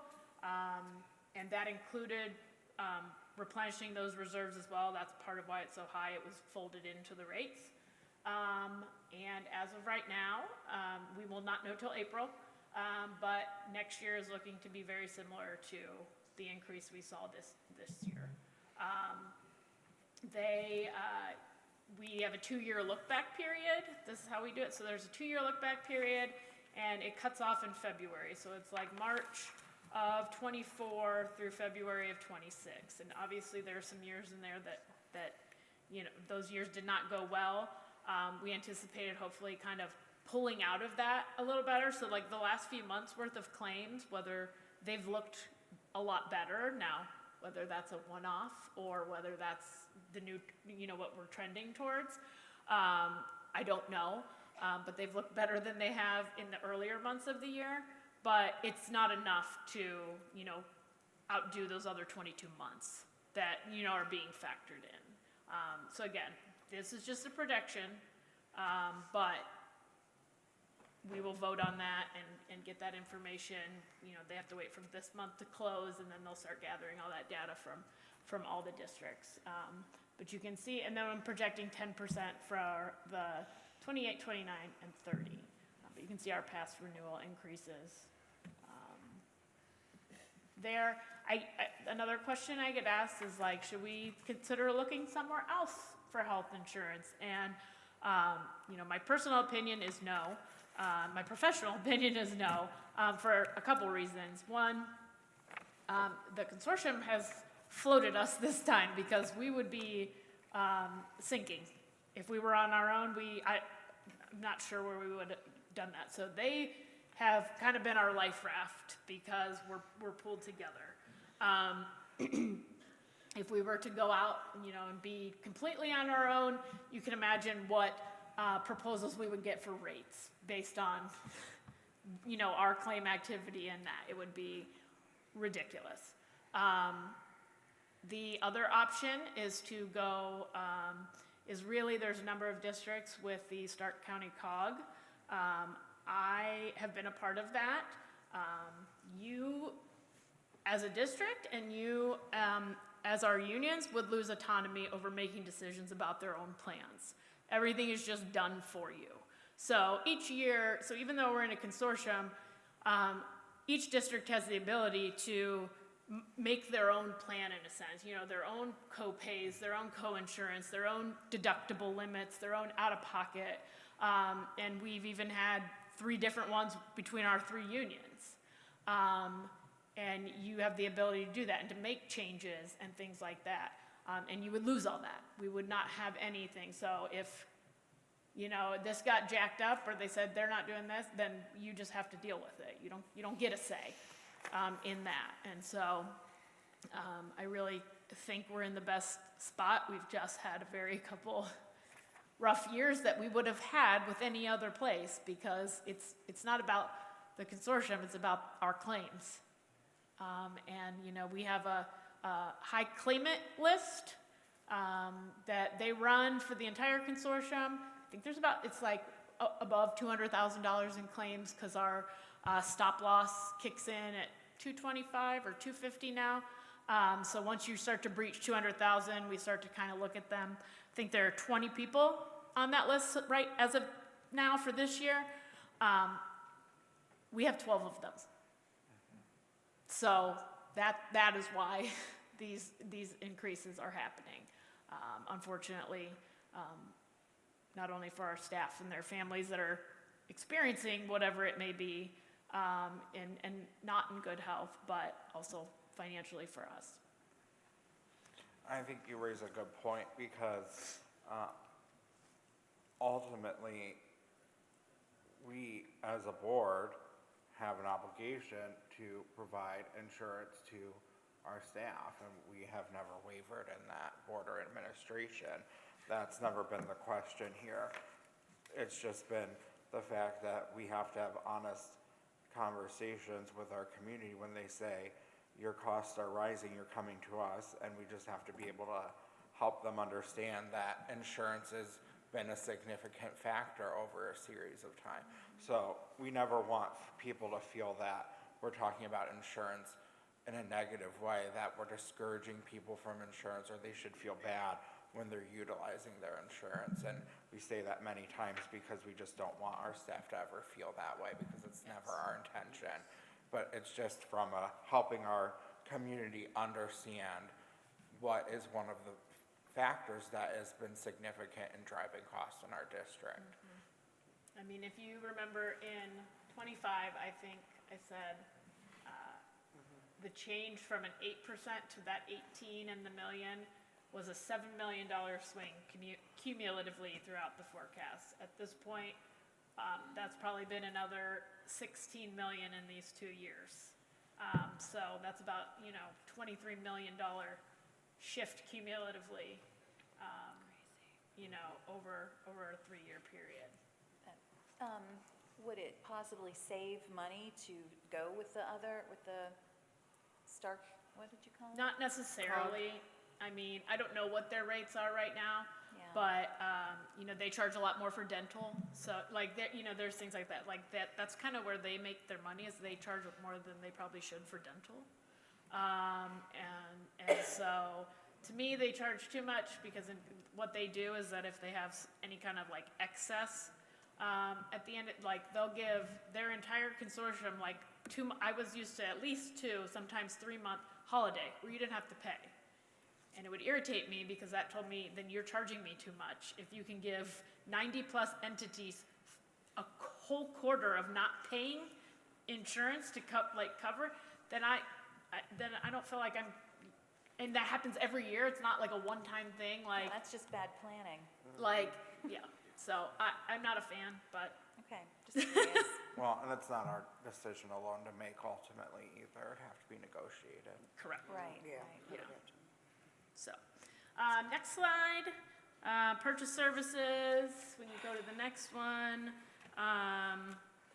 There is nothing new here other than the fact the biggest part is moving the preschool out of this cost to salaries and benefits. Supplies, the next one. This is pretty much the same. What we talked about, we just did a K-5 science textbook adoption, which was paid for this fiscal year. And at this point, due to the financial situation, even though we have a structured curriculum rotation, among other things, such as operations and technology rotations, we have deferred those updates beyond this current forecast period, because we would not be able to afford them.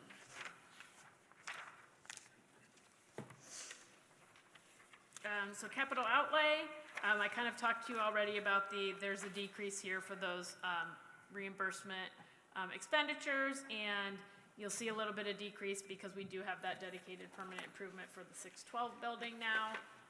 So any future maintenance, repairs there that were previously taken out of general fund can now be taken out of that permanent improvement, but only for the 612 building.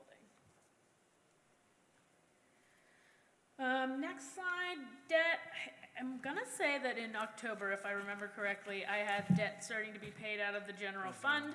In 27, we've been able to push that to 29, potentially beyond, but I'm not gonna know that until we've completely closed out of the project, which will probably be, not till maybe the end of the calendar year with OFCC, but we'll be able to use some of those excess funds in LFI that I talked about earlier to pay this debt. Because it is money from that, out of that instead of out of the general fund. And we can keep making interest off of it. So then, other objects, nothing has changed. And then the next slide, total other financing uses, just that's the offset of that reclassification of special cost centers. Okay, next slide, just a graphic, one you're used to seeing, but just kind of where inflation is. You know, where we expect to be, you can see our revenues compared to that inflation are nowhere close. And our expenditures as well, other than moving forward, it's negative, but that is really due to a lot of cutting of staff through attrition or otherwise. Okay, next we're looking at revenue over expenditures, which you all know about. The goal should be that it's never negative, however, that's not the case. Can you hit one more time, because I don't, and one more, there we go. So at the top, I use the November one because I think it's a little more apples to apples, because it's hard to look at it because the renewal levy was not in the October one, so that number's vastly different because of that, so you couldn't really compare like line to line very well. So I use the November one with it in there, so that we can see it that way. But you can see, so we had expected, and this again was without, does that look right? That doesn't look right. Oh no, this is excess over revenue and expenditures. I'm ahead one slide. So this is basically, are we spending more than we're taking in? So back in October, November, it was almost 5 million this year. We've reduced that with a number of things that I've talked to you about to 3.4 million. We were at positive in 27, and now we're a little negative. Some of that's just due to timing and the classification. I kind of had the sale of the buildings in as a placeholder previously, and I think it was showing up in revenues. However, we can't receipt that into the general fund legally. It has to go into a permanent improvement fund. It'll still have the same effect on the forecast, except it'll just be a reduction of expenditures that would have normally been in there because we do not have any kind of permanent improvement fund. So we are between Schnee, Roberts High School, and Thomas Court. I've projected about 1.5 million. But I'm not, the timing of that, some of that may happen in different fiscal years, just depending. But you can see the differences there, and it gets, with the insurance, as we get further out, you can see that it certainly, the picture looks a little bit worse. Next slide. So average district has 25.64 in Summit County cash carryover last year. We had 7.8. We are the second lowest in the county cash carryover. So this is what it looked like, November compared to February. So we're slightly more like in this year because of some of those reclassifications, slightly more next year, same. And then it starts to go down in 28. Our balance is a little less than what we projected in November, mostly due to the insurance and then that compounding out all those years. Next. And then this is just kind of looking at it, cash carryover in those years, what the standard is, what the industry standard is, what DEW says. And then days cash on hand, which I think is a better graphic of how many days worth of expenditures could we pay. At the end of this year, we'll be at 12, 9, and 1 day, which if you, one of our payrolls is about 1.5 million. So you can see that we barely have enough in some of these years, even next year, to make that first payroll before revenues start coming in. We will be able to, but we will not be able to based on this going from 28 to 29. I don't know how you find out you're good at this. Any of these things, like they go head first, down the, like, and they go like 80 miles an hour. I just don't understand. And then this other one, did anybody see, and then women, we're on the same page here, Dr. Sennett. But yeah, like they ski and then they stop and then they shoot rifles. Like who put these things together? Weird combination. Okay, so I learned that no biathlete has ever medaled after missing 2 shots. wow. So the next part of this is I'm just gonna show you this. I don't want to go into the discussion piece yet because there's some other scenarios after this. But I did Can just. For the levy scenarios, I know we asked you to provide that information. I think what would be most helpful is if we take that home and digest it, Okay. because I don't think anyone's ready to have conversation about that. Is that correct, board? Okay. Correct. So we'll just take that home and digest Okay. it. So if you want to go through this and then do your finale piece, Yeah.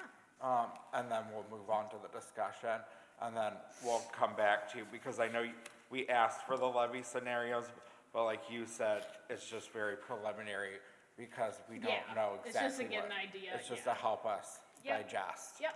Thank you. So there, I'm going to give you 3 scenarios. The one is the forecast as it's presented, eliminating open enrollment beginning next year. The second one is if you delayed it 1 year and eliminated it beginning with 28. And the other one is if you continue to allow it as capacity allowed.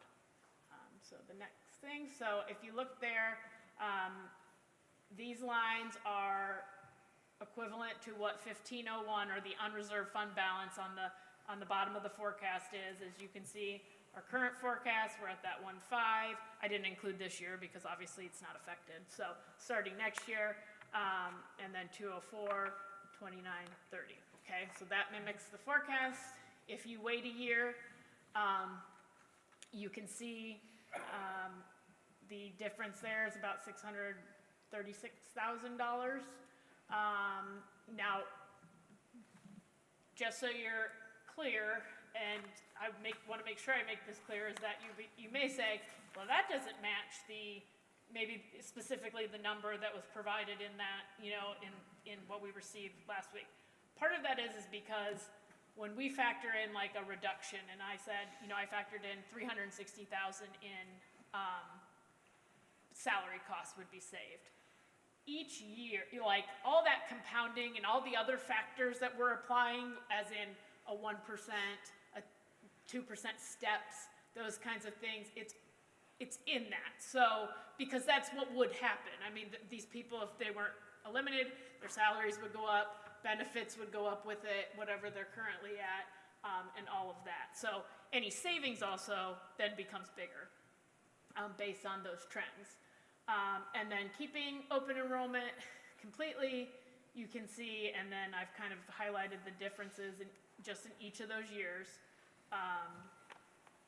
of what those would be from one bottom line to a different scenario's bottom line.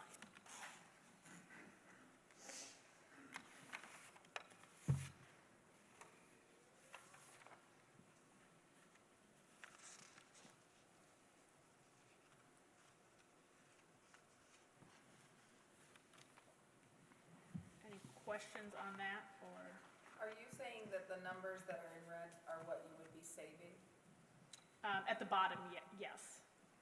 In the top, So that's, keeping open enrollment is net beneficial? yes. Okay, just want to make sure. No, I think you said that backwards. So the red would, Open enrollment costs money. yes. Okay. So I know we're gonna have the discussion, so I'll move on, but I just wanna, while you're digesting the property tax, I just wanna point a few things out, if we go to the next slide. So this actually, is also created from the software, so it extends it a few more years, and you may look at that and be like, oh my goodness, we're going to like, 16 million and 25 million, they're like, those years aren't in the software for me to put in assumptions, so it's really just basing it off of like what the last year was. So obviously, that's a lot of years out in there. It also calculates if you pass the levy or put a levy on in this year, here's the lower range of mills and the higher range of mills, and as you go out. The lower range trends toward a 3-year cycle where you'd have to go back out again for new money in 3, and the higher is more of a 5-year cycle. There is one there that will show, so 1 mil equals, if you hit the next thing, 1 mil equals a little over $1.1 million, just as a reference. So there are 3 scenarios, a 1 mil scenario, there is a 3.25 mil, I kind of tried to match it to some of these, what's on this estimator, and then a 4.5 mil scenario, and in each of those, I put it up against the forecast as presented, so the differences between that. And then I kind of pulled them all together, similar to what I just showed you for open enrollment, the difference to the bottom line. I showed you the difference to the bottom line with all of those scenarios up against the base forecast. And we haven't talked about, yeah, you can keep going. I did also put in information in here, you can go, there's like, keep going. Next. So there's your snapshot, next. Okay, so I did put information here about school district income tax, because that is another option. So just so you know, it is another option for you guys to put on. It's levied in increments of 0.25%. Employers withhold the wages of residents wherever they work, and then it's collected by the Ohio Department of Taxation. So even if you work outside the district, if you're a resident, you will get charged it. However, if you work in the district and you're not a resident, you don't get charged. It's not like city tax in that sense. So it's based on income. It can be continuing or for a fixed number of years. There's no limit on the term. And it's used for operating expenses, whether they're permanent improvement or general fund current expenses. And there are 2 types of levies. One is your traditional tax base, and the other is the earned income tax base. So the difference, real quickly, between those is basically on traditional tax base, almost everything is included. All kinds of income, even retirement, pension income, those things would all be taxable. You can go to the next one. On an earned income basis, it only taxes wages, salaries, self-employment income. So pensions, capital gains, rentals, so like that kind of stuff is not taxed. So, for our retirees and things, if, they're not going, they would not get taxed on their retirement income.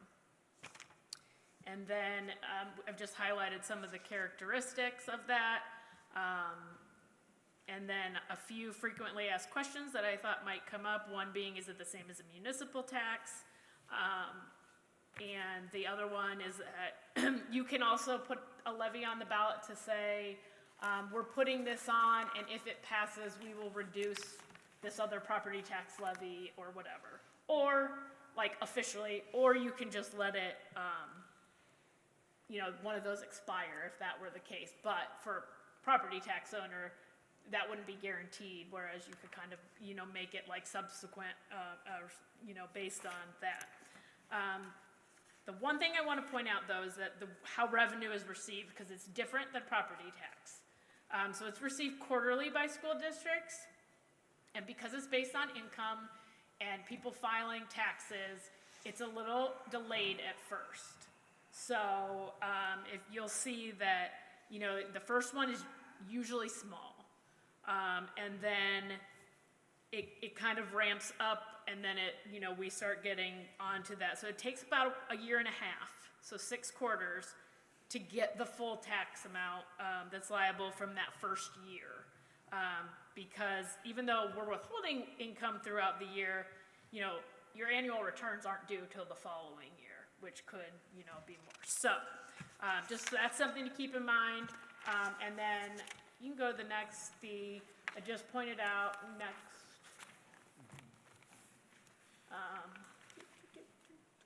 So this is what it would yield. So you can see the rates over here, a traditional base, that's what it would be, and then the equivalent millage with it. So you can obviously see that an earned income yields less, but you can also see that, 0.75% or 1% is almost 12 mils worth of property tax. I kind of tried to look at, I got this from Ohio Department of Taxation. I tried to look at it on my own, and that's what I thought, but I thought, that seems high. But I was right. This is our, Yes. Yep. Yeah. So, that's that, and then that would be something that would continue to grow as income grows, unlike property taxes. So that is, and now this is very, very rough estimate, that collection estimate, because because we don't have it, I can't plug it in my software, but they do let you download like a spreadsheet that says like a little playground that's like, okay, what percentage, when would you start? And this is their estimate on those collections in each of those years. And so you can kind of see the variation between the different options there. And then I also put the impact it would have on our bottom line, that 1501, like I showed you for the property tax levies. And this is assuming, all of these scenarios are assuming putting something on in November and it passing.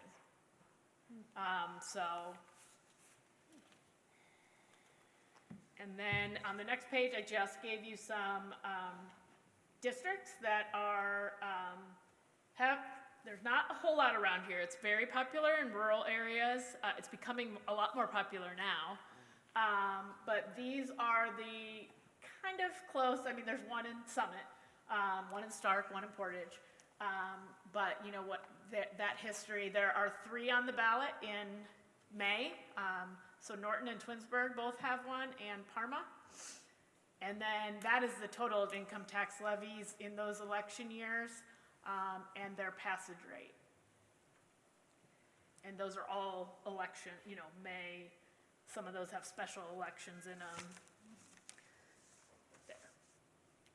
So that information, you're not gonna go, the last time it was senior night for volleyball, now it's senior, basketball is over, we're so sad. But I got to do the handshake with her when they announced her, and we did our handshake, and there's one more, and then we took a selfie while we were out there. So, so I have to point out, so the next slide shows, this is my 8th, I can't leave them out, so my 8th grader, the one in the sling, because she broke her collarbone, their team went undefeated, and they won the championship. They were 17-0 this year. And then my 5th grader, her team also won. They were 10-0. I have other kids that do stuff, but they're not champions. And then, not in basketball this year anyway. And then that's her friend, that's actually our neighbor. But she, earlier this year, broke the record for most 3-pointers in a game with 7. And her and Audrey actually both broke the old record for most 3 points in a season. It was 40. But Morgan ended with 44 and Audrey got 47, so she holds it. But some good news. yeah, and on a positive. Any additional questions from the board on the forecast? I'll call the roll. Mr. Harris? Mrs. Zimmerman? Aye. Ms. White? Aye. Ms. Schaefer? I vote aye. Okay, this brings us to number 2.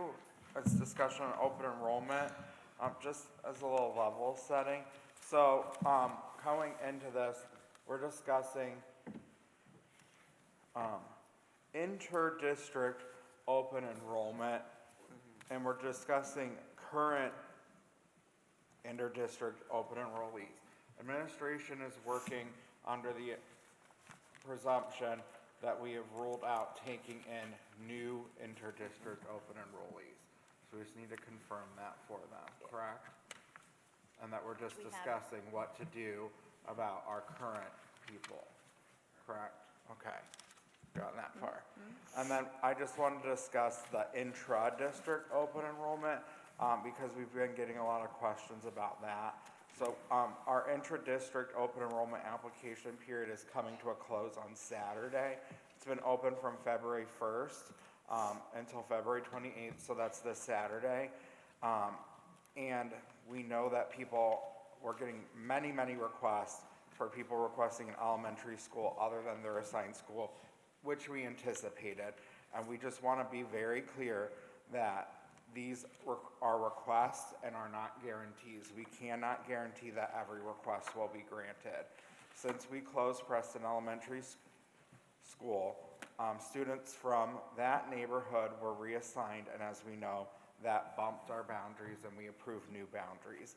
It significantly reduced our space available in our elementary schools and our class capacities across the remaining 5 elementary schools. And as we know as a board, because we get the updates from Heather Hauk, enrollment is happening all year long. We're getting new enrolls and withdrawals. And to be able to accommodate that, we don't fill classes to 100% enrollment at the beginning of the year. We keep a little bit of buffer space across all of our buildings to allow for students moving into the district between the beginning of the year and throughout the year. So we just wanted to take a little bit of time to make sure as a board we were communicating openly and honestly about the inter-district period while we're speaking about open enrollment, mostly about our folks coming from other districts, but just take that opportunity while that period is closing on Saturday to make sure that our families within the district who are putting those requests in understand that piece as well, because we are getting a lot of communication. I know I've gotten calls and emails from many families, and we just want to be clear that we're going to grant every request that we can grant, but we know that we will not be able to grant every request. And with that, we want to move to discussion. And what administration really needs from us at this point is to make a determination. Ultimately, if we determine that we aren't allowing or we're making some new formal restrictions, policy committee will have to rewrite our policy on open enrollment. So that will be the board vote. So we're not making a vote tonight, but we need to come to some determination of what that is going to be. And if we need to go to policy committee and do rewrites, we'll do that and bring that back to the board as well. So in terms of the finance piece, is it clear what Ms. Stoikoi said about the $360,000 and how the money that we were presented is accommodated for in her forecast? Because I had talked to her about that. So just want to make sure we're all comfortable in understanding how the money we were presented is accounted for in the forecast and in the scenario she presented us with. Yeah. So that 360 is just the open enrollment piece. It is not the combination of that open enrollment with the teaming, even though we have. Yes, yes. It is just that open enrollment piece at the middle school, high school, and for salaries and benefits, I should say. There are some other small decreases that you were presented with that, subscription stuff that were around, maybe $25,000 a year for those students that are also factored in, but not significant.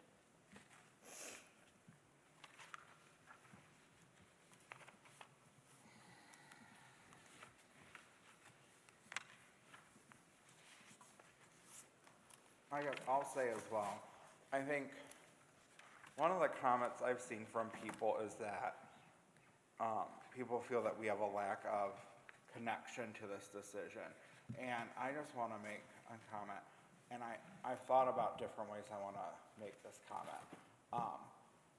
But as I've thought about this, I can go down the line, and I'm not going to, but I could go down the line and name each school board member and talk about an open enrolled family that they have a connection to, in a way in which they have a connection to an open enrolled family in this district. And I can do that off the top of my head. So these families mean a lot to us. And so we aren't making this, we aren't making this decision very lightly. These families are families that we all know personally and that have made impacts in our lives alone. And I just recently, there was a family I've known for over a decade, and I had no idea that they were open enrolled, and they reached out to me after the last discussion. So sometimes you don't even know because it doesn't matter to us. And so it's been a very difficult topic for all of us to talk about, because these are people that have had huge impacts on our lives, and they're not gonna not be in our lives if they're not part of our district, but certainly, it would be a different connection to these folks. So it's been very difficult for us because of how personal, this is and how much we do know these people. And, well, they choose to come to us, and that means a lot. They put their confidence in us. And you're right, Anthony, I have a family I'm close to. I think of them, I've thought of them the whole time.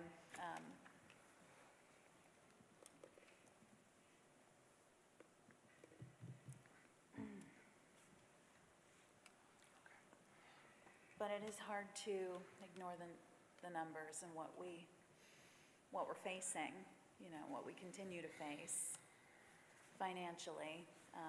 We're going to be forced to make these decisions. We have to meet these requirements from the state. So if we don't do this, it's going to be something else. Bigger class sizes or more changes to the teaming that we value, and I mean,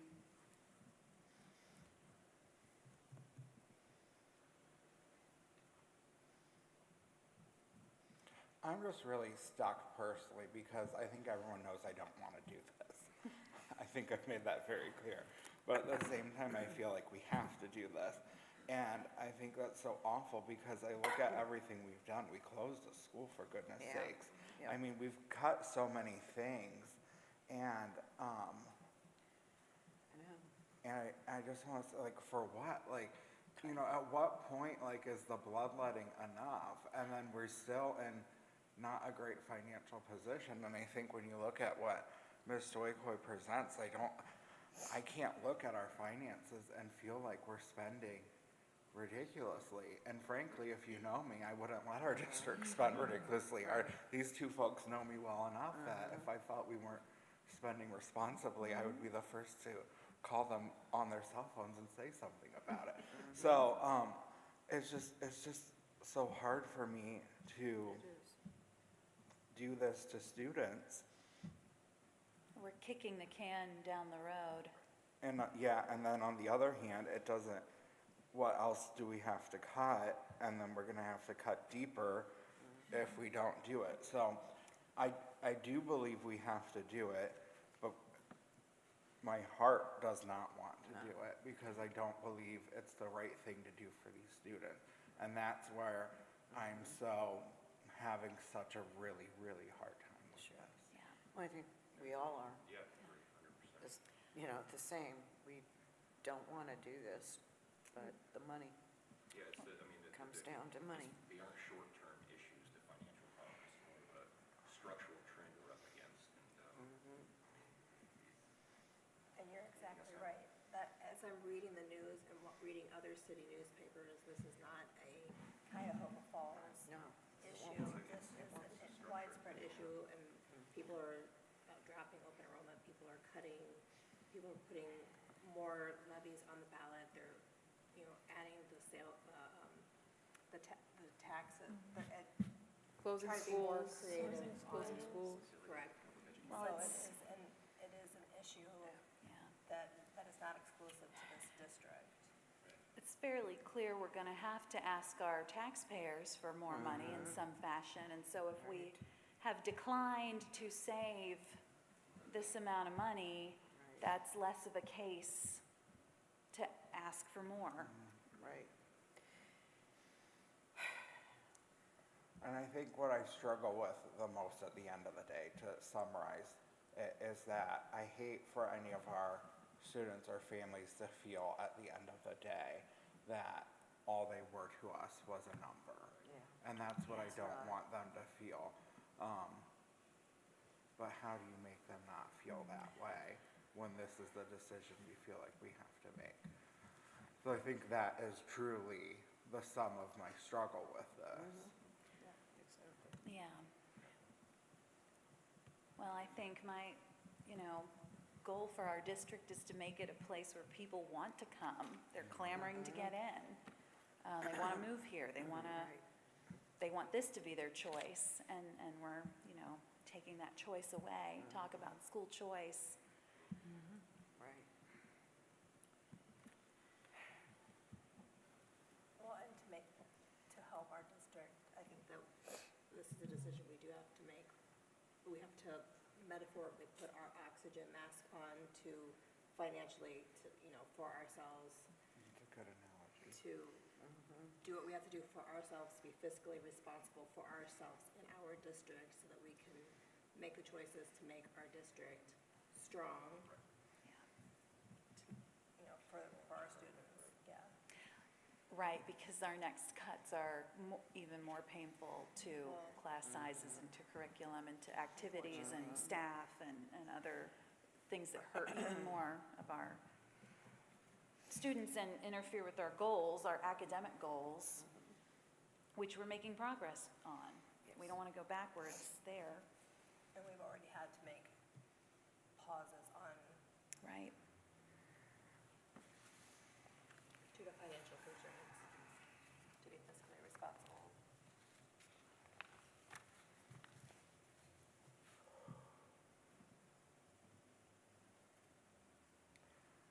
I think, I don't know.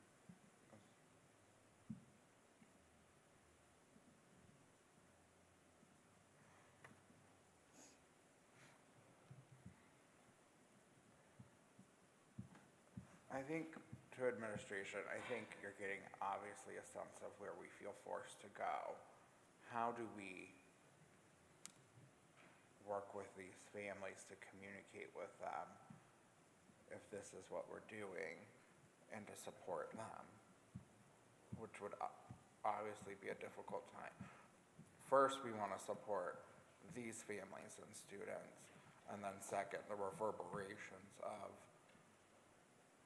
students that live here that are going to feel an emotional impact. So what can we do then?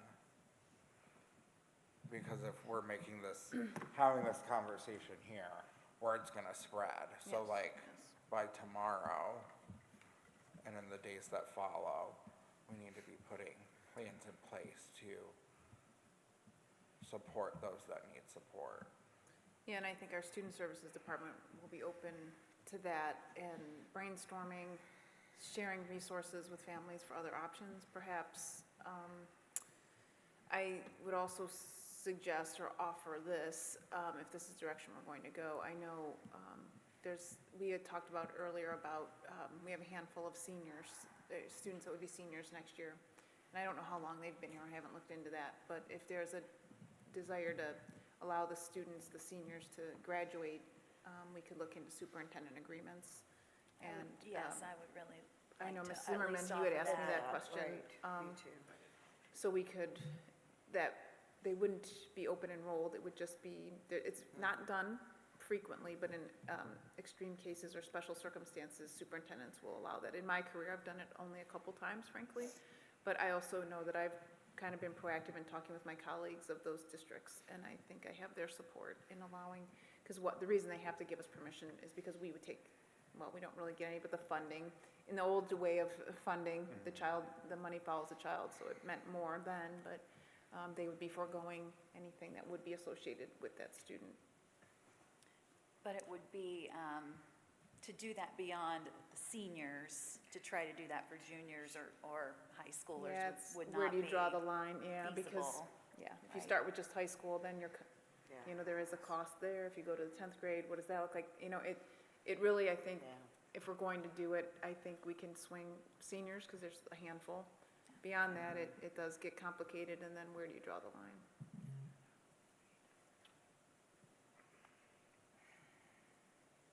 But we'll certainly, Mr. Gomez, to answer your question, be very sensitive to that and do what we can. I anticipate, us getting some feedback from families and I'm working with a family now that just withdrew, and we're working on ways to support them because they didn't want to leave either, but they moved, out of our district, and that's our policy our procedures so we're trying to help them as well and support them with the transition, so we're happy to do that the best we can.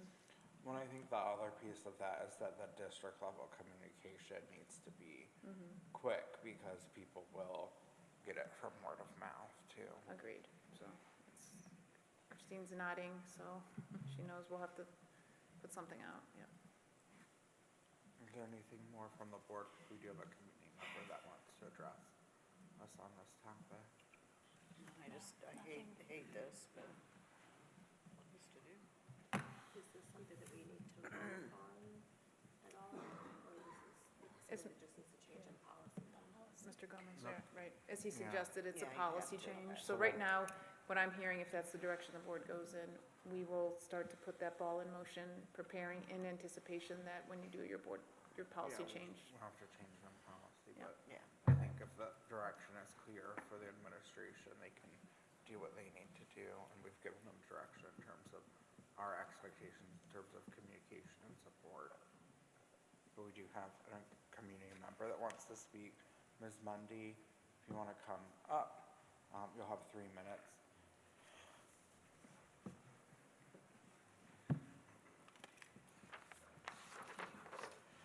We have your address on file, so you don't have to state it.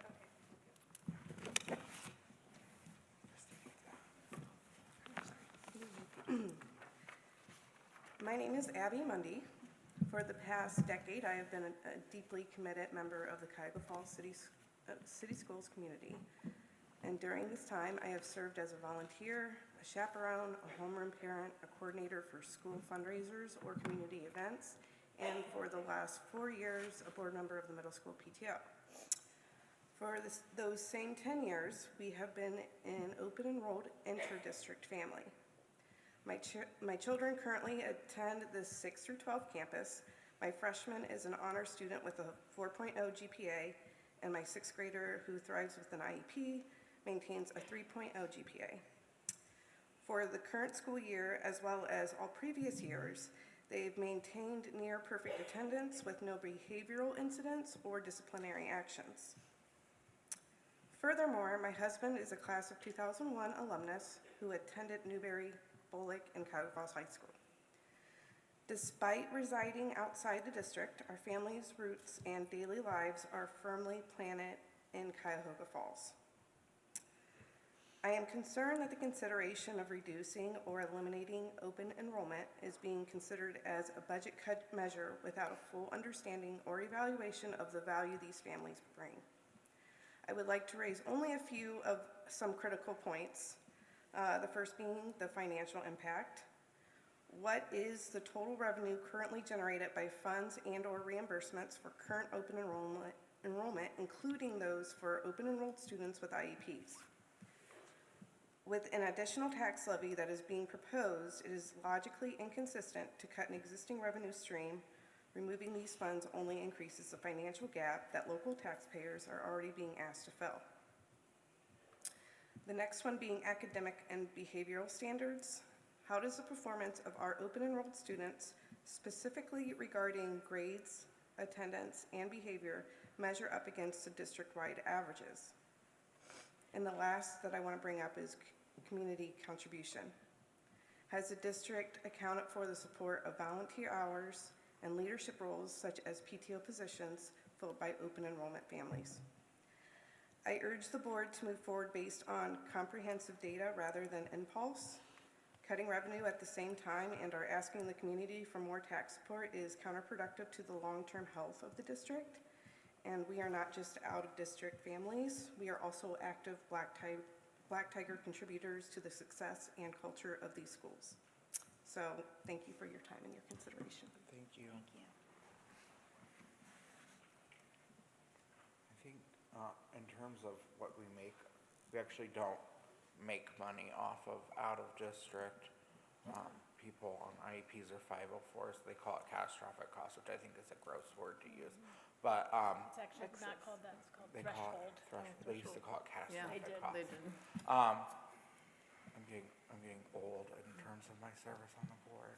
I've been through many variations of things, but we don't get the full amount of money back from other districts for those, so we end up losing money on that. And it doesn't, our state funding isn't effective because we're on the guarantee. If we were not, then it would have an impact because we would be, you know, it would be calculated and those students would be giving us the 1798 or 800, you know, whatever it is that year. But because we're on the guarantee, that pot of money doesn't change for us from year to year unless we had a massive increase in enrollment overall. I think, was it December, you did share data on behavior and academic differences. So you could share that with Ms. Mundy. I think you have her information. I could do that, Yeah, thank you. Anything else on this topic, board? We're still in treasurer's business. Okay, we'll move to item 3, financial transactions and reports. Okay, I'd like to recommend the Board of Education approve the January 2026 investment schedule and monthly spending report. Second. I kind of just gave you the gist. The only thing I'll point out is that you will see that like the general fund, because we anticipated tax revenue is technically in the red at the end of January.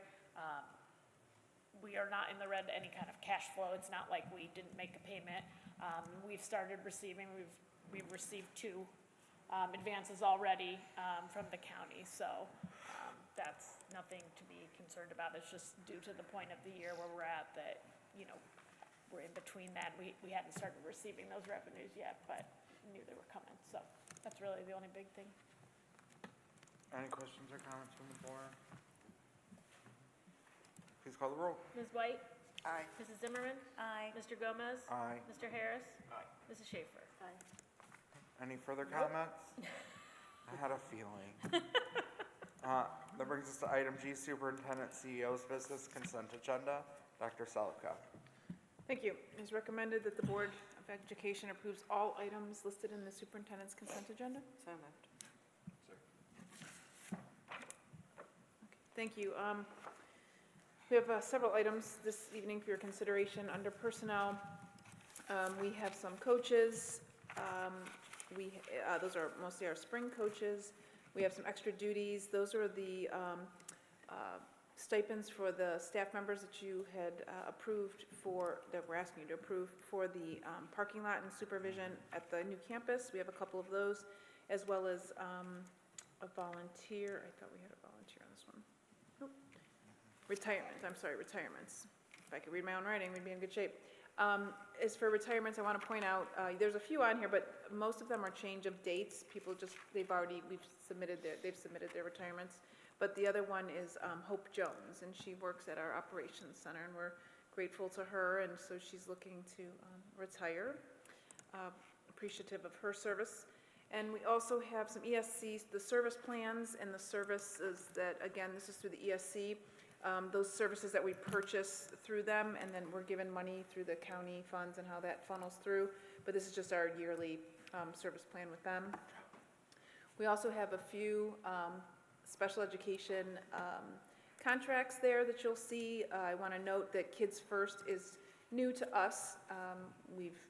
This is maybe in the past, but not in the recent past that you've approved a contract for this. But these again are for some students that need to have out-of-district placements. And then you have the Kent State CCP contract. We did review that closely because there were some changes, but nothing was substantive at the end of the day. Those are just minor changes, so we'd like to recommend that to you. And then finally, Joe, I see Mr. Bagatti is at the podium, so he's going to talk to you about the service agreement from Cummins. Thank you. Good evening, everyone. Yes, the service agreement is with Cummins, and it's for the generator that we have here at the new facility. This generator is extremely important. It was a $198,000 investment for the district. Now, let me tell you what it does support. It supports all the life safety, lighting and stuff like that goes on around here. Sprinklers, pumps, horns and strobes you would see in a fire, in fire instance, speakers throughout the facility, announcements, some lighting throughout the district if we were to lose power, all of the exit lighting, and some of the outlets. If you see outlets throughout the district that are marked red, those would also be powered.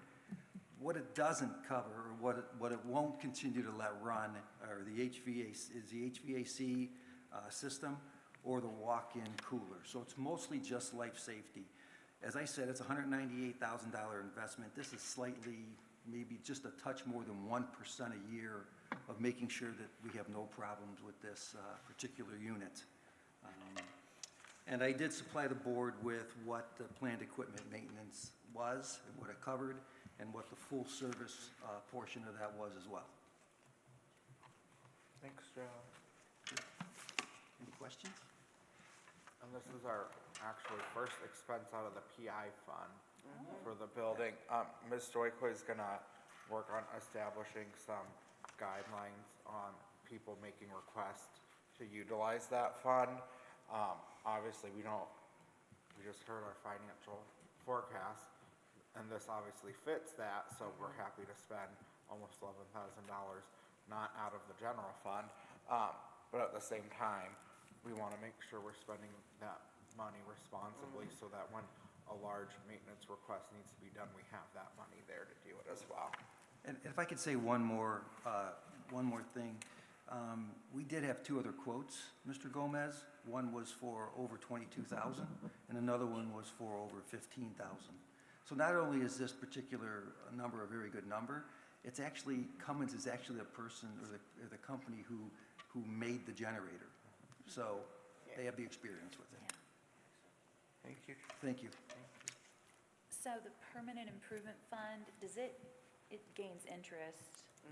So it's almost like, Not that one. not that So, one, okay, yeah. it is what it is. Yeah, so the other one is not necessarily permanent improvement. That would be our LFI, but it's used for permanent improvement type stuff. This levy is the one that's in conjunction with the. Oh, it's a $500,000 a year, so it Correct. does, Yes, so we get Yeah. tax collections Okay. twice a year for that, yes. Right. $500,000 based off the 2019 valuation, not about- off the ones that she It's about presented today. $775,000 a mill. Yeah. Because remember, we're always locked into the valuation at the time that levy was originally passed, which makes it confusing. Any other questions or comments for Dr. Selico's part? Please call the roll. Mrs. Zimmerman? aye. Mr. Gomez? Aye. Mr. Harris? Mrs. Schaefer? Aye. Ms. White? Thank you. Brings us to your comments. Thank you. I know we're going long here this evening, so bonus points to those of you who are still here. Good job hanging in there. This is a long one. Just a couple little things to mention. We've been hosting here in the district, not only did we have Avon Lake staff come to look at our 612 campus because they're building a new facility, but we also hosted the superintendents in Summit County here. You may know I co-chair the superintendents for Summit County, our organization AASA. So rather than meeting at the ESC, we hosted it here, so that was nice. They really enjoyed that, and we had some nice hospitality, and Chef Bill was here. It was great. Bragging on our building, yeah. And then I did it again. The other night, we had an evening where we had the architects for TDA. It's IIDA, I don't know what it stands for, I forget, but it's one of their associations for the architects. So they came through and I hosted for about 35, Christine was here with me, about 35 architects and mostly interior design and architects. And so we gave them a tour of the building, and we talked to them and answered their questions, et cetera. So they were very impressed as well. So that was nice. OSBA is going to host an event here too. Oh, cool, yeah, it's nice. I really enjoyed our unified basketball program, so sweet. I love watching those children, they are intense, I love it. So that was really fun to watch our peers and our students with disabilities team up, really great. I will say, not on such a happy note, I have had a number of expulsions on the rise, so a reminder to folks that are listening with their children to please reinforce the rules at home. Same offenses, which is vaping, is really our main reason for that I see students and a little bit of fighting, but for the most part it's vaping, and so we continue to drill that home with the students, that there are consequences for their behavior. And then just some other things relative to the building, nothing that's come to me for expulsion, but we've had some incidences where children in our middle school particularly are not respecting the building just a little bit, just in our restrooms. That seems to be a problem. So we are working hard with families to ensure that we're enforcing those rules. But for the most part, I will tell you, students are really enjoying the building and treating it with the utmost respect and care. And just anecdotally talking to students are just so happy to be here. So there really is good news. So there's just a little bit of, as we would expect, a little bit that we could still work on. And then just lastly, I put in your notes, I wasn't sure about the Idol, the Cuyahoga Falls High School Idol. I thought maybe it was Saturday night. There were 2 nights listed on my calendar, but I confirmed with the high school that it'll be next Thursday, in case you're interested. It's at 6:30. Like American Idol, it's Cuyahoga Falls Idol, yes. And we have our own celebrity here this evening, which is Mr. Gomez. I was watching, as I often do, Fox 8 in the morning, the news, the local news, and I normally fast forward through some sections, and usually it's the pledge, because I record as I'm working out. And I look up, though, and I see Tavia Golansky, and I was like, wait, she looks familiar. So I rewind, and then sure enough, they're doing the Pledge of Allegiance, and there's our very own Mr. Gomez, along with the group. So we have a celebrity on our hands. And then I texted him, I go, what the heck, you didn't tell us that you were gonna be on there. He's like, we recorded it a year ago, they don't tell us when it's gonna be on, so there you go. And he never would, he never would. I wouldn't have anyway. Yeah. Okay, I would say a little more, but I will not, I'll defer, thank you. Thank you, Dr. Selko. Brings us to item I, board business. Up first is policy first reads. I'll read them and give you the little, what we're doing with it at the same time. Section D, fiscal management, DID inventories. The state asked us to make some revisions to this, and along with Ms. Stoikoi, we're changing our inventory. We have changed our inventory company, so we made some changes there. Anything $1,000 or more gets tagged, so that would go through a formal disposal process. Anything under $1,000 would not have to go through formal disposal. DLC expense reimbursements, DLCR expense reimbursements. The auditor of state put out a formal bulletin, changing, kind of getting with the times in terms of credit card usage. You can use a personal credit card and get perks and points now, whereas before you could not. You could only use a credit card that didn't have perks or points, and still be reimbursed. You can get travel rewards, though none of us are flying anywhere on behalf of the school board, on the board. So you don't have to worry about that. And then for meal reimbursements, if you're doing that, you use your own credit card, pay the sales tax, and get reimbursed the sales tax. So that's the big change. Section E, support services, EBDE, procurement and administration of overdose reversal drugs. This is basically naloxone. We've already had that in our buildings, but there was a new law that basically changed the way we had to have our policy written. Section G, personnel, GBK, no tobacco use on district property by staff members. There's several here related to tobacco use. The state organization reached out to us and said that we had a really weak tobacco policy, so we decided to make ours stronger. Section I, instruction. It wasn't really weak, it was a C. It was a C, but they said we could do better.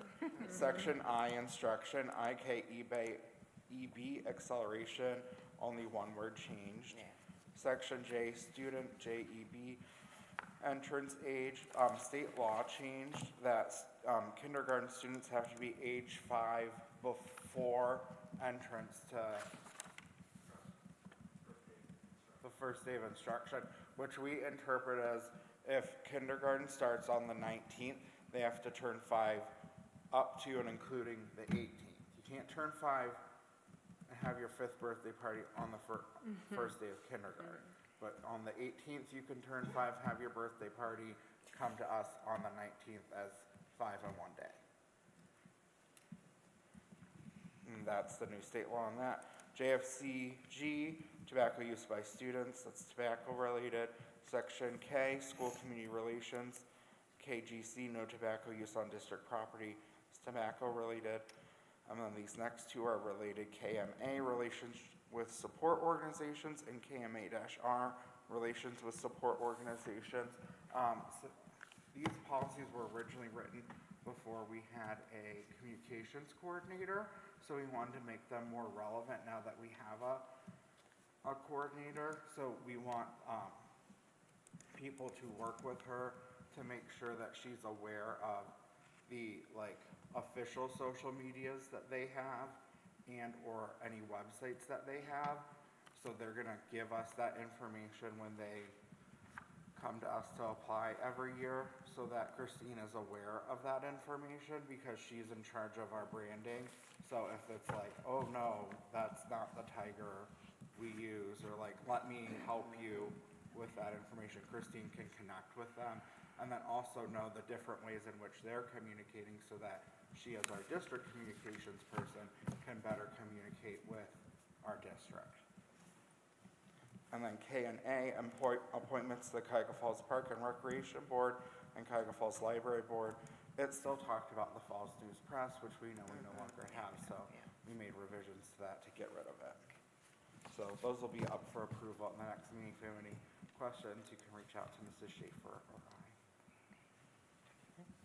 Number 2 is out-of-state field trip, 8th grade students. It's recommended the Board of Education approves the out-of-state field trip to allow the 8th grade students to travel to Washington, D.C. So moved. Any discussion? Can I go?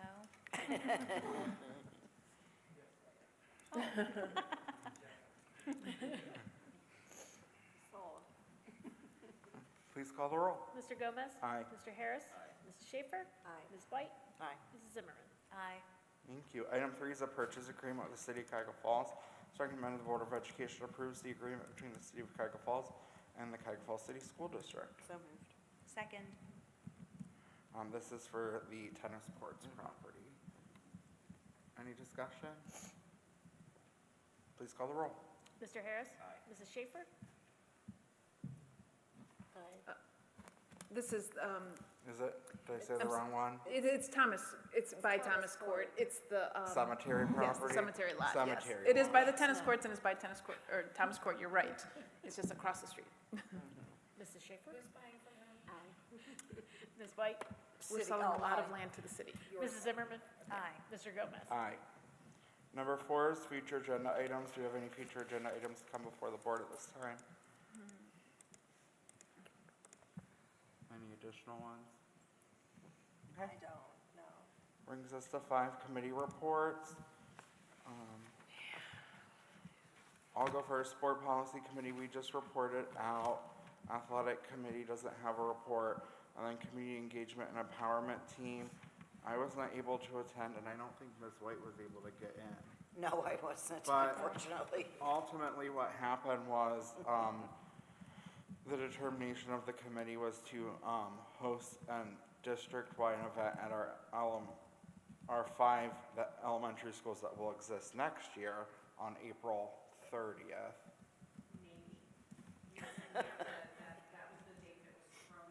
Okay. Okay.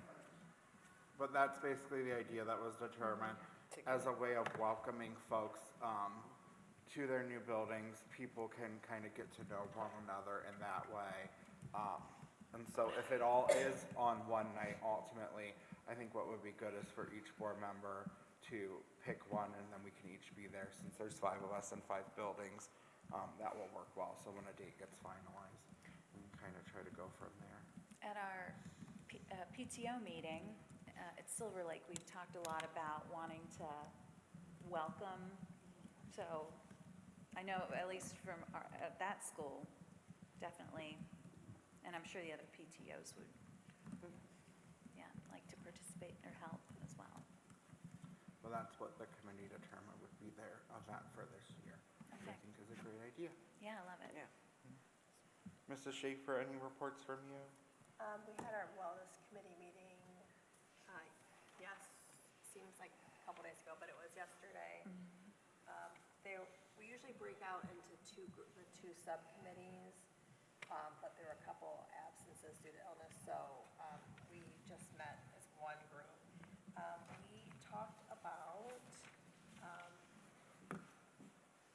family, we talked about the group that we are in with the school meals, and we talked about a couple of things that are happening. And I know it went in our notes of a few weeks ago about working on training in the kitchen staff with the Black Tiger Pride and the PBIS, which at first I was confused when I read it in the notes because I didn't quite understand what he was talking about teaching the PBIS with the staff. But when he explained it, I understood it more, and they were explaining to the staff what happens with the PBIS with the students, and then they were also talking about kindness and everything with each other, and then with the students and everything. So they're working on like kind of a training program, and they did a pilot program at DeWitt, and they want to kind of carry that over into all of the schools, and then maybe carry that over into other departments, like maybe into like transportation, the non, like education departments, so that they'd all have a shot at the PBIS. We talked about the staff wellness programs that they're doing, the Black Tiger Pride Thrive card is one thing that they rolled out, which how they wrote that down, I just got it, they rolled it out, that's funny, because the card, it rolls, that was good play on words there. They are physically putting them together, and they are putting snacks out, which was something that they voted on in one of the surveys that they put out. It was something that they wanted. They're doing chair massages, I think they were doing those at several, I think they were doing them at all the schools. Every school and Yeah. building. And then we were talking about the coffee cart, the traveling Tom's coffee cart, and like how that would work if we were doing that. Do we want to have it at like the PD day, at the wellness day on May 5th? Or how would that work? Or if they want to be at separate schools, or do you want to do it this year, do you want to do it next year? So there was a big discussion about that, how that would work. It was a lot. Can I just add to that, just all the things that you're talking about, like people might hear chair massages and coffee trucks, and Yeah, it's it not was coming from our staff. general fund, I just No. want to be clear. And it's. We get a grant for we it. we get grants for it, so I just want to make sure Yeah, people and it are came aware. out of, that was the other thing, it came out of this grant, and I wrote down the grant's name, and I abbreviated it, and I don't remember know what what the it stands for? abbreviation stands for. But then it talked about how some of these things aligned with the strategic plan committee, but the items that are coming out of the staff wellness are coming out of the grant money, and it's not, although it aligns a lot with strategic plan items, these items are coming out of this grant money that I abbreviated, and I don't remember what the name of it is called, because that's not how my brain works, apparently. Thank you. Ms. White, did you have any committee reports? Yes, I have three. The DLT team met, I couldn't make that meeting, but I did get the notes in our packet, so you can probably read those, but just real quickly, they are focusing on efficacy, and they're trying to get teachers to go and observe other teachers, even just for 10 to 15 minutes. Things like that, where it can make a difference to see how other teachers are with rigor and high expectations. So they're looking at that, and then they talked about barriers to maintaining high expectations. So I think, I don't know if that's everything, but kind of in a nutshell. The gifted, I have a lot, that's why I'm going really fast here. Okay. The gifted team met, and there's just some highlights basically that I was given. There was a District 24 game district tournament Saturday at Preston Elementary. Then 24 game, this is, I think, the math club, I believe. The 3rd and 4th graders competed on February 12th, and some of our students in 4th grade finished in top 16. So that was pretty good overall. And then the book club, I think they're reading Hello Universe. which sounds kind of interesting. Then the middle school, we're trying to work out the math. If the kids are excelling in math, that they move to Algebra 1 and so on. So let me throw that in there. And then what was really exciting for me was our winner, our 8th grade winner of the Power of the Pen, Riley Kennedy. That's awesome. And the 8th grade team placed 4th in Power of the Pen. I'm so glad we brought that back and we're doing that. Yes. Stop the Hate Poetry. We had an 8th grader who was a finalist, Christina Chetry. And then the Roots of American Music Song, writing workshops and contests. The 7th grade honors ELA was top 5 songs, 5th song. And then gifted, they talked a little bit about Google Classrooms for students, for various contests and things like that. So that was the gifted one that I also missed that week. I did not feel very good. I did make it to the 250 celebration for our country of our Declaration of Independence. And we're going to start kicking that off in March. So what we'd like to do is just read, my suggestion, of course, was read the Declaration. I mean, it's 250 years old, but it's still a wonderful, meaningful document today. In fact, I think there's a book written that the most famous sentence in the world is, all men are created equal. I mean, at the time that it was written, it was something, so we need to read it. We also talked about other things of reading, like the Bill of Rights, maybe having kids do their own teenage Bill of Rights, things like that. April, there'll be the art walk, and we're talking about maybe, just handing out a Constitution, at the handout passes and display the Constitution and things like that there. We don't want to have the art program change anything because it's already, pretty much done. So something in May, we have the parade. June, there's Flag Day, and the July 4th, of course, we'll have so many celebrations. We'll put out information of where people can go to see like fireworks, picnic, things like that. And then in August, we are hoping to do maybe a movie night and picnic to kind of kick off the year.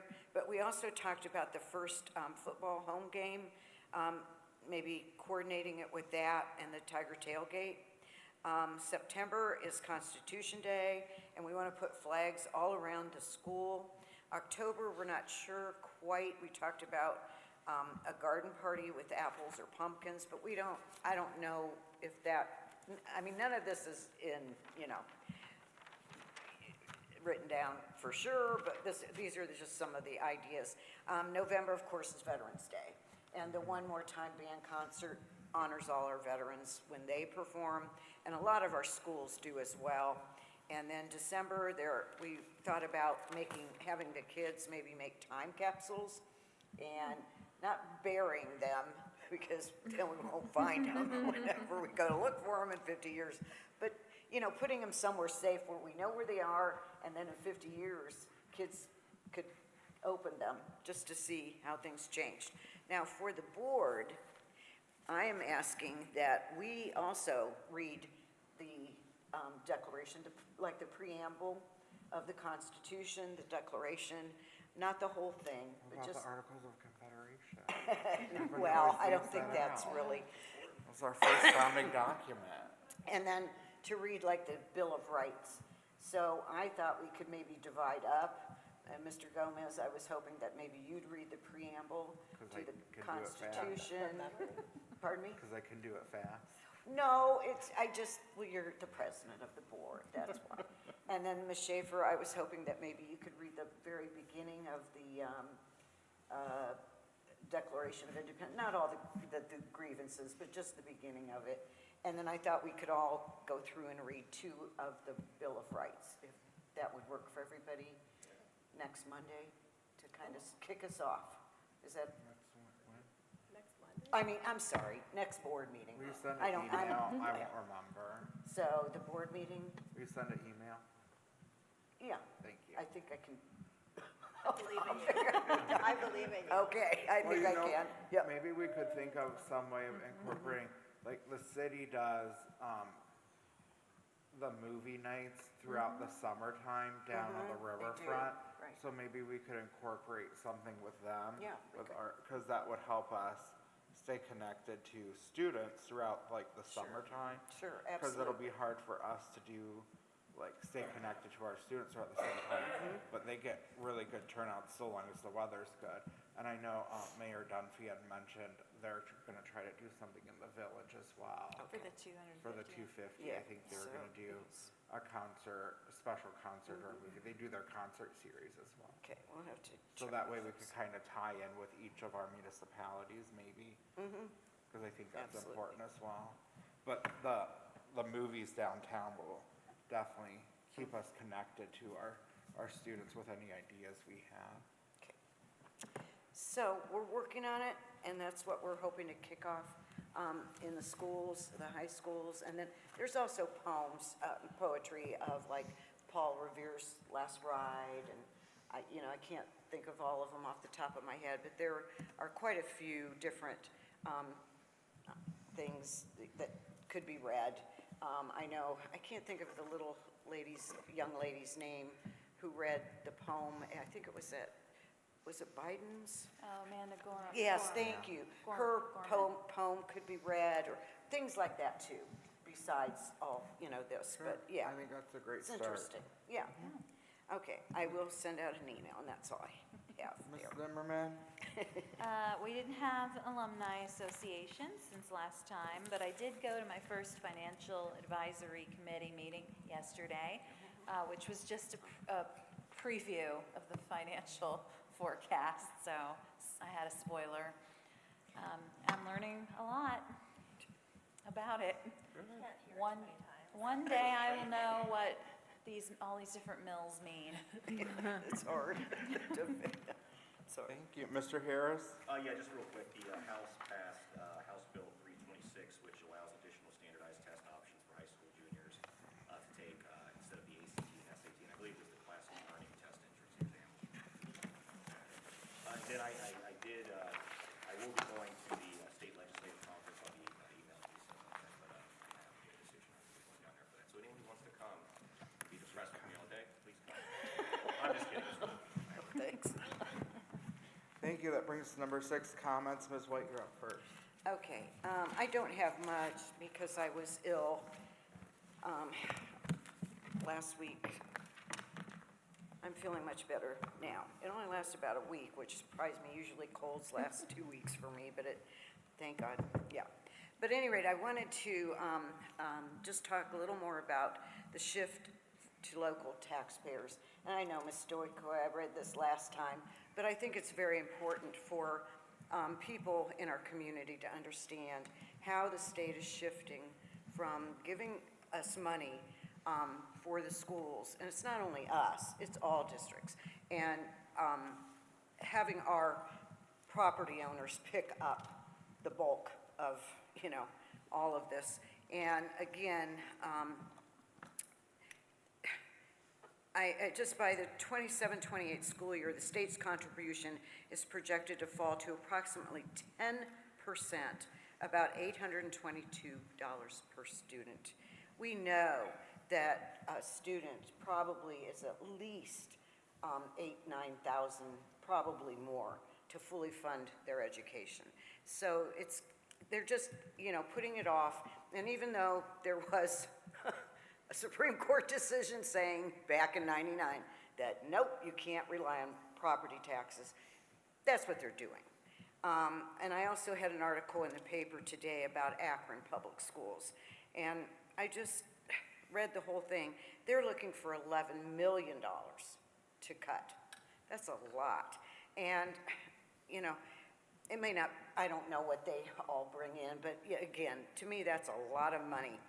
And a couple of them went to a visit to the State House with members of the Akron-Canton Advocacy Alliance, but they didn't have much hope for better state funding.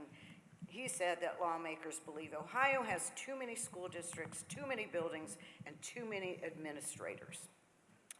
And it's just simply a reality that most districts in Ohio have to face. So, what I'm suggesting is, this fall, get out and vote for those people that are supportive of public education. Things need to change in the state. I'm a teacher, everybody knows that, well, I was, and I just believe in public education. It needs to be fairly funded for every district. Please, please, when you vote, see who supports public ed and who doesn't, and vote. Thank you. Thank you, Ms. Zimmerman. Well, I was sick as well, so I was very sad that I missed volunteering at the book fair and the unified basketball games last Friday, so I have nothing to comment on, sadly. That brings me up, on Friday I'm attending the special education law workshop for OSBA, so I'm looking forward to learning at that. And then last Friday, Mrs. Schaefer and I attended the AP Art Exposition here at the high school. It was wonderful. And in particular, we spoke to a lot of the students, but we spoke to this one student at the end for quite a long time. At the last board meeting, we were talking about how reading, writing, and presentation can be done in any class. And so this student had a huge mosaic piece that was inspired by a Sylvia Plath short story that she read, reading.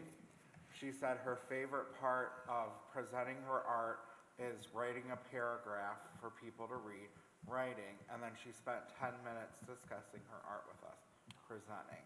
And this is an AP art class, so just challenge folks when they say that reading, writing, presenting cannot be done in every course. We got a beautiful example of how that can be done in a class like AP Art, where not everyone would think that that can be done. And she's a very bright young lady among many other bright students in that course, and she wants to become a psychologist. And we said, well, have you heard about becoming a school psychologist? Because we always got to promote the trade, right? And I want to talk to you, Ms. Zeman, because she would love to speak with one of our school psychologists. So we promised her that we would have one of our school psychs come pull her out and speak with her about the profession. Because we said we made that promise to her because we knew we could fulfill it. So it was really, really a wonderful night. Mrs. Schaefer and I make it a point to always attend. Mr. Harris? No comment. Mrs. Schaefer? I already talked to Dr. Salvo about that student. Okay, good. She's in my soups troop, She's in the soup series. so I knew She's that. familiar. And I know exactly, yes, her aspirations. But no, I haven't suggested it to, Well, we promised her that we would have a school psychologist. I'll see her in a come couple talk weeks. to her. Yeah. Yeah, we made that promise to her, and she was really thrilled at the idea, Yep. so. I love going to that event specifically. So artwork is so personal, and these students are like kind of getting their taste of creating these personal pieces of artwork. And some of them, they're really burying their soul on canvas or sculpture or something, and then they have to present them to people in this little art gallery type presentation. And for me, that would be very, very nerve-wracking, but I mean, I think that they must practice that ahead of time. But a couple of the artists I've known since they were in middle school and elementary school. So to see them go from, one of the students I've known since sixth grade and has always been a talented artist, and then to see the growth to, a high school artist, and then another student who's just doodle on everything, a little anime, and now she's a junior this year, but just to see the growth, and then to see them talk about their art and everything, and they're passionate about it, and they're eager to tell you, it's so exciting to see them grow from an elementary student to a young adult talking to me, who is a scary adult, about their artwork. It's very exciting. I love that event. I'm glad I got this. I also was sick, so I'm glad I was better in time to go to that event. So 'tis the season for the illness. So Yeah. I think I said to Mrs. Schaefer on Friday, we say we're our arts district, and people think of performing arts, and certainly no one here is gonna put down our performing arts program by any means. But I would put our actual art class program up against any district any day. What these students produce is incredible. There is artwork there that could be like mass produced and sold, and people would go, who is that famous artist? I mean, it's incredible. $6 million? I will put our art program up against anyone. And we spoke with Mrs. Schulman. She told us that she and Mrs. McCarter took a course together on throwing pottery, because they're able to do that now in their new space, another opportunity that we have in this new space. And the students are so thrilled about it. And Mrs. Schulman actually got a grant to go down to Cincinnati this summer for 10 days to do an intensive course on pottery throwing, so that next year she can do that with her students. And that's just a grant she wrote on her own time. She's gonna take her own time this summer to do that, because she wants to offer that opportunity to our students. So if you think our art program's great now, just wait till I start doing pottery. You know what I love about that is when she was telling us about that, she was so excited and passionate about having that experience for herself and to reignite her passion for that particular art form. And then she's gonna bring that back to our students. And when an educator is excited about what they're doing, then those students are gonna be excited about what they're doing. So I'm just excited for those students to have that opportunity. I remember an art teacher, she's retired now, but she used to tell me, you know, Patty, writing started as drawings, as art. I said, you know, yeah, you're right. And then a music teacher would say, and yes, the first way we communicated was through the drums, you know, the band. So I'm like, yes, okay. But yes, it's very connected to language and, you know, either speaking or whatever, art and music, so important. It's beautiful. Yeah. That brings us to item J, executive session. Pursuant to Ohio Revised Code, section 121.22G1, section 121.22G4, section 121.22G5 is hereby moved that the board adjourn to executive session, consider the employment and compensation of a public employee or official, preparing for, conducting, or reviewing negotiations or bargaining sessions with public employees concerning their compensation or other terms and conditions of their employment, and matters required to be kept confidential by federal law or regulations or state statutes. No second. Please call the roll. Mrs. Schaefer? Aye. Ms. White? Ms. White? Mrs. Zimmerman? Aye. Mr. Gomez? Aye. Mr. Harris? I'm used to being last. We're in executive session at 8:39. With only action after we adjourn. Yeah, I know, it's just kind of weird. I'm so used to being last. Oh, well. Guess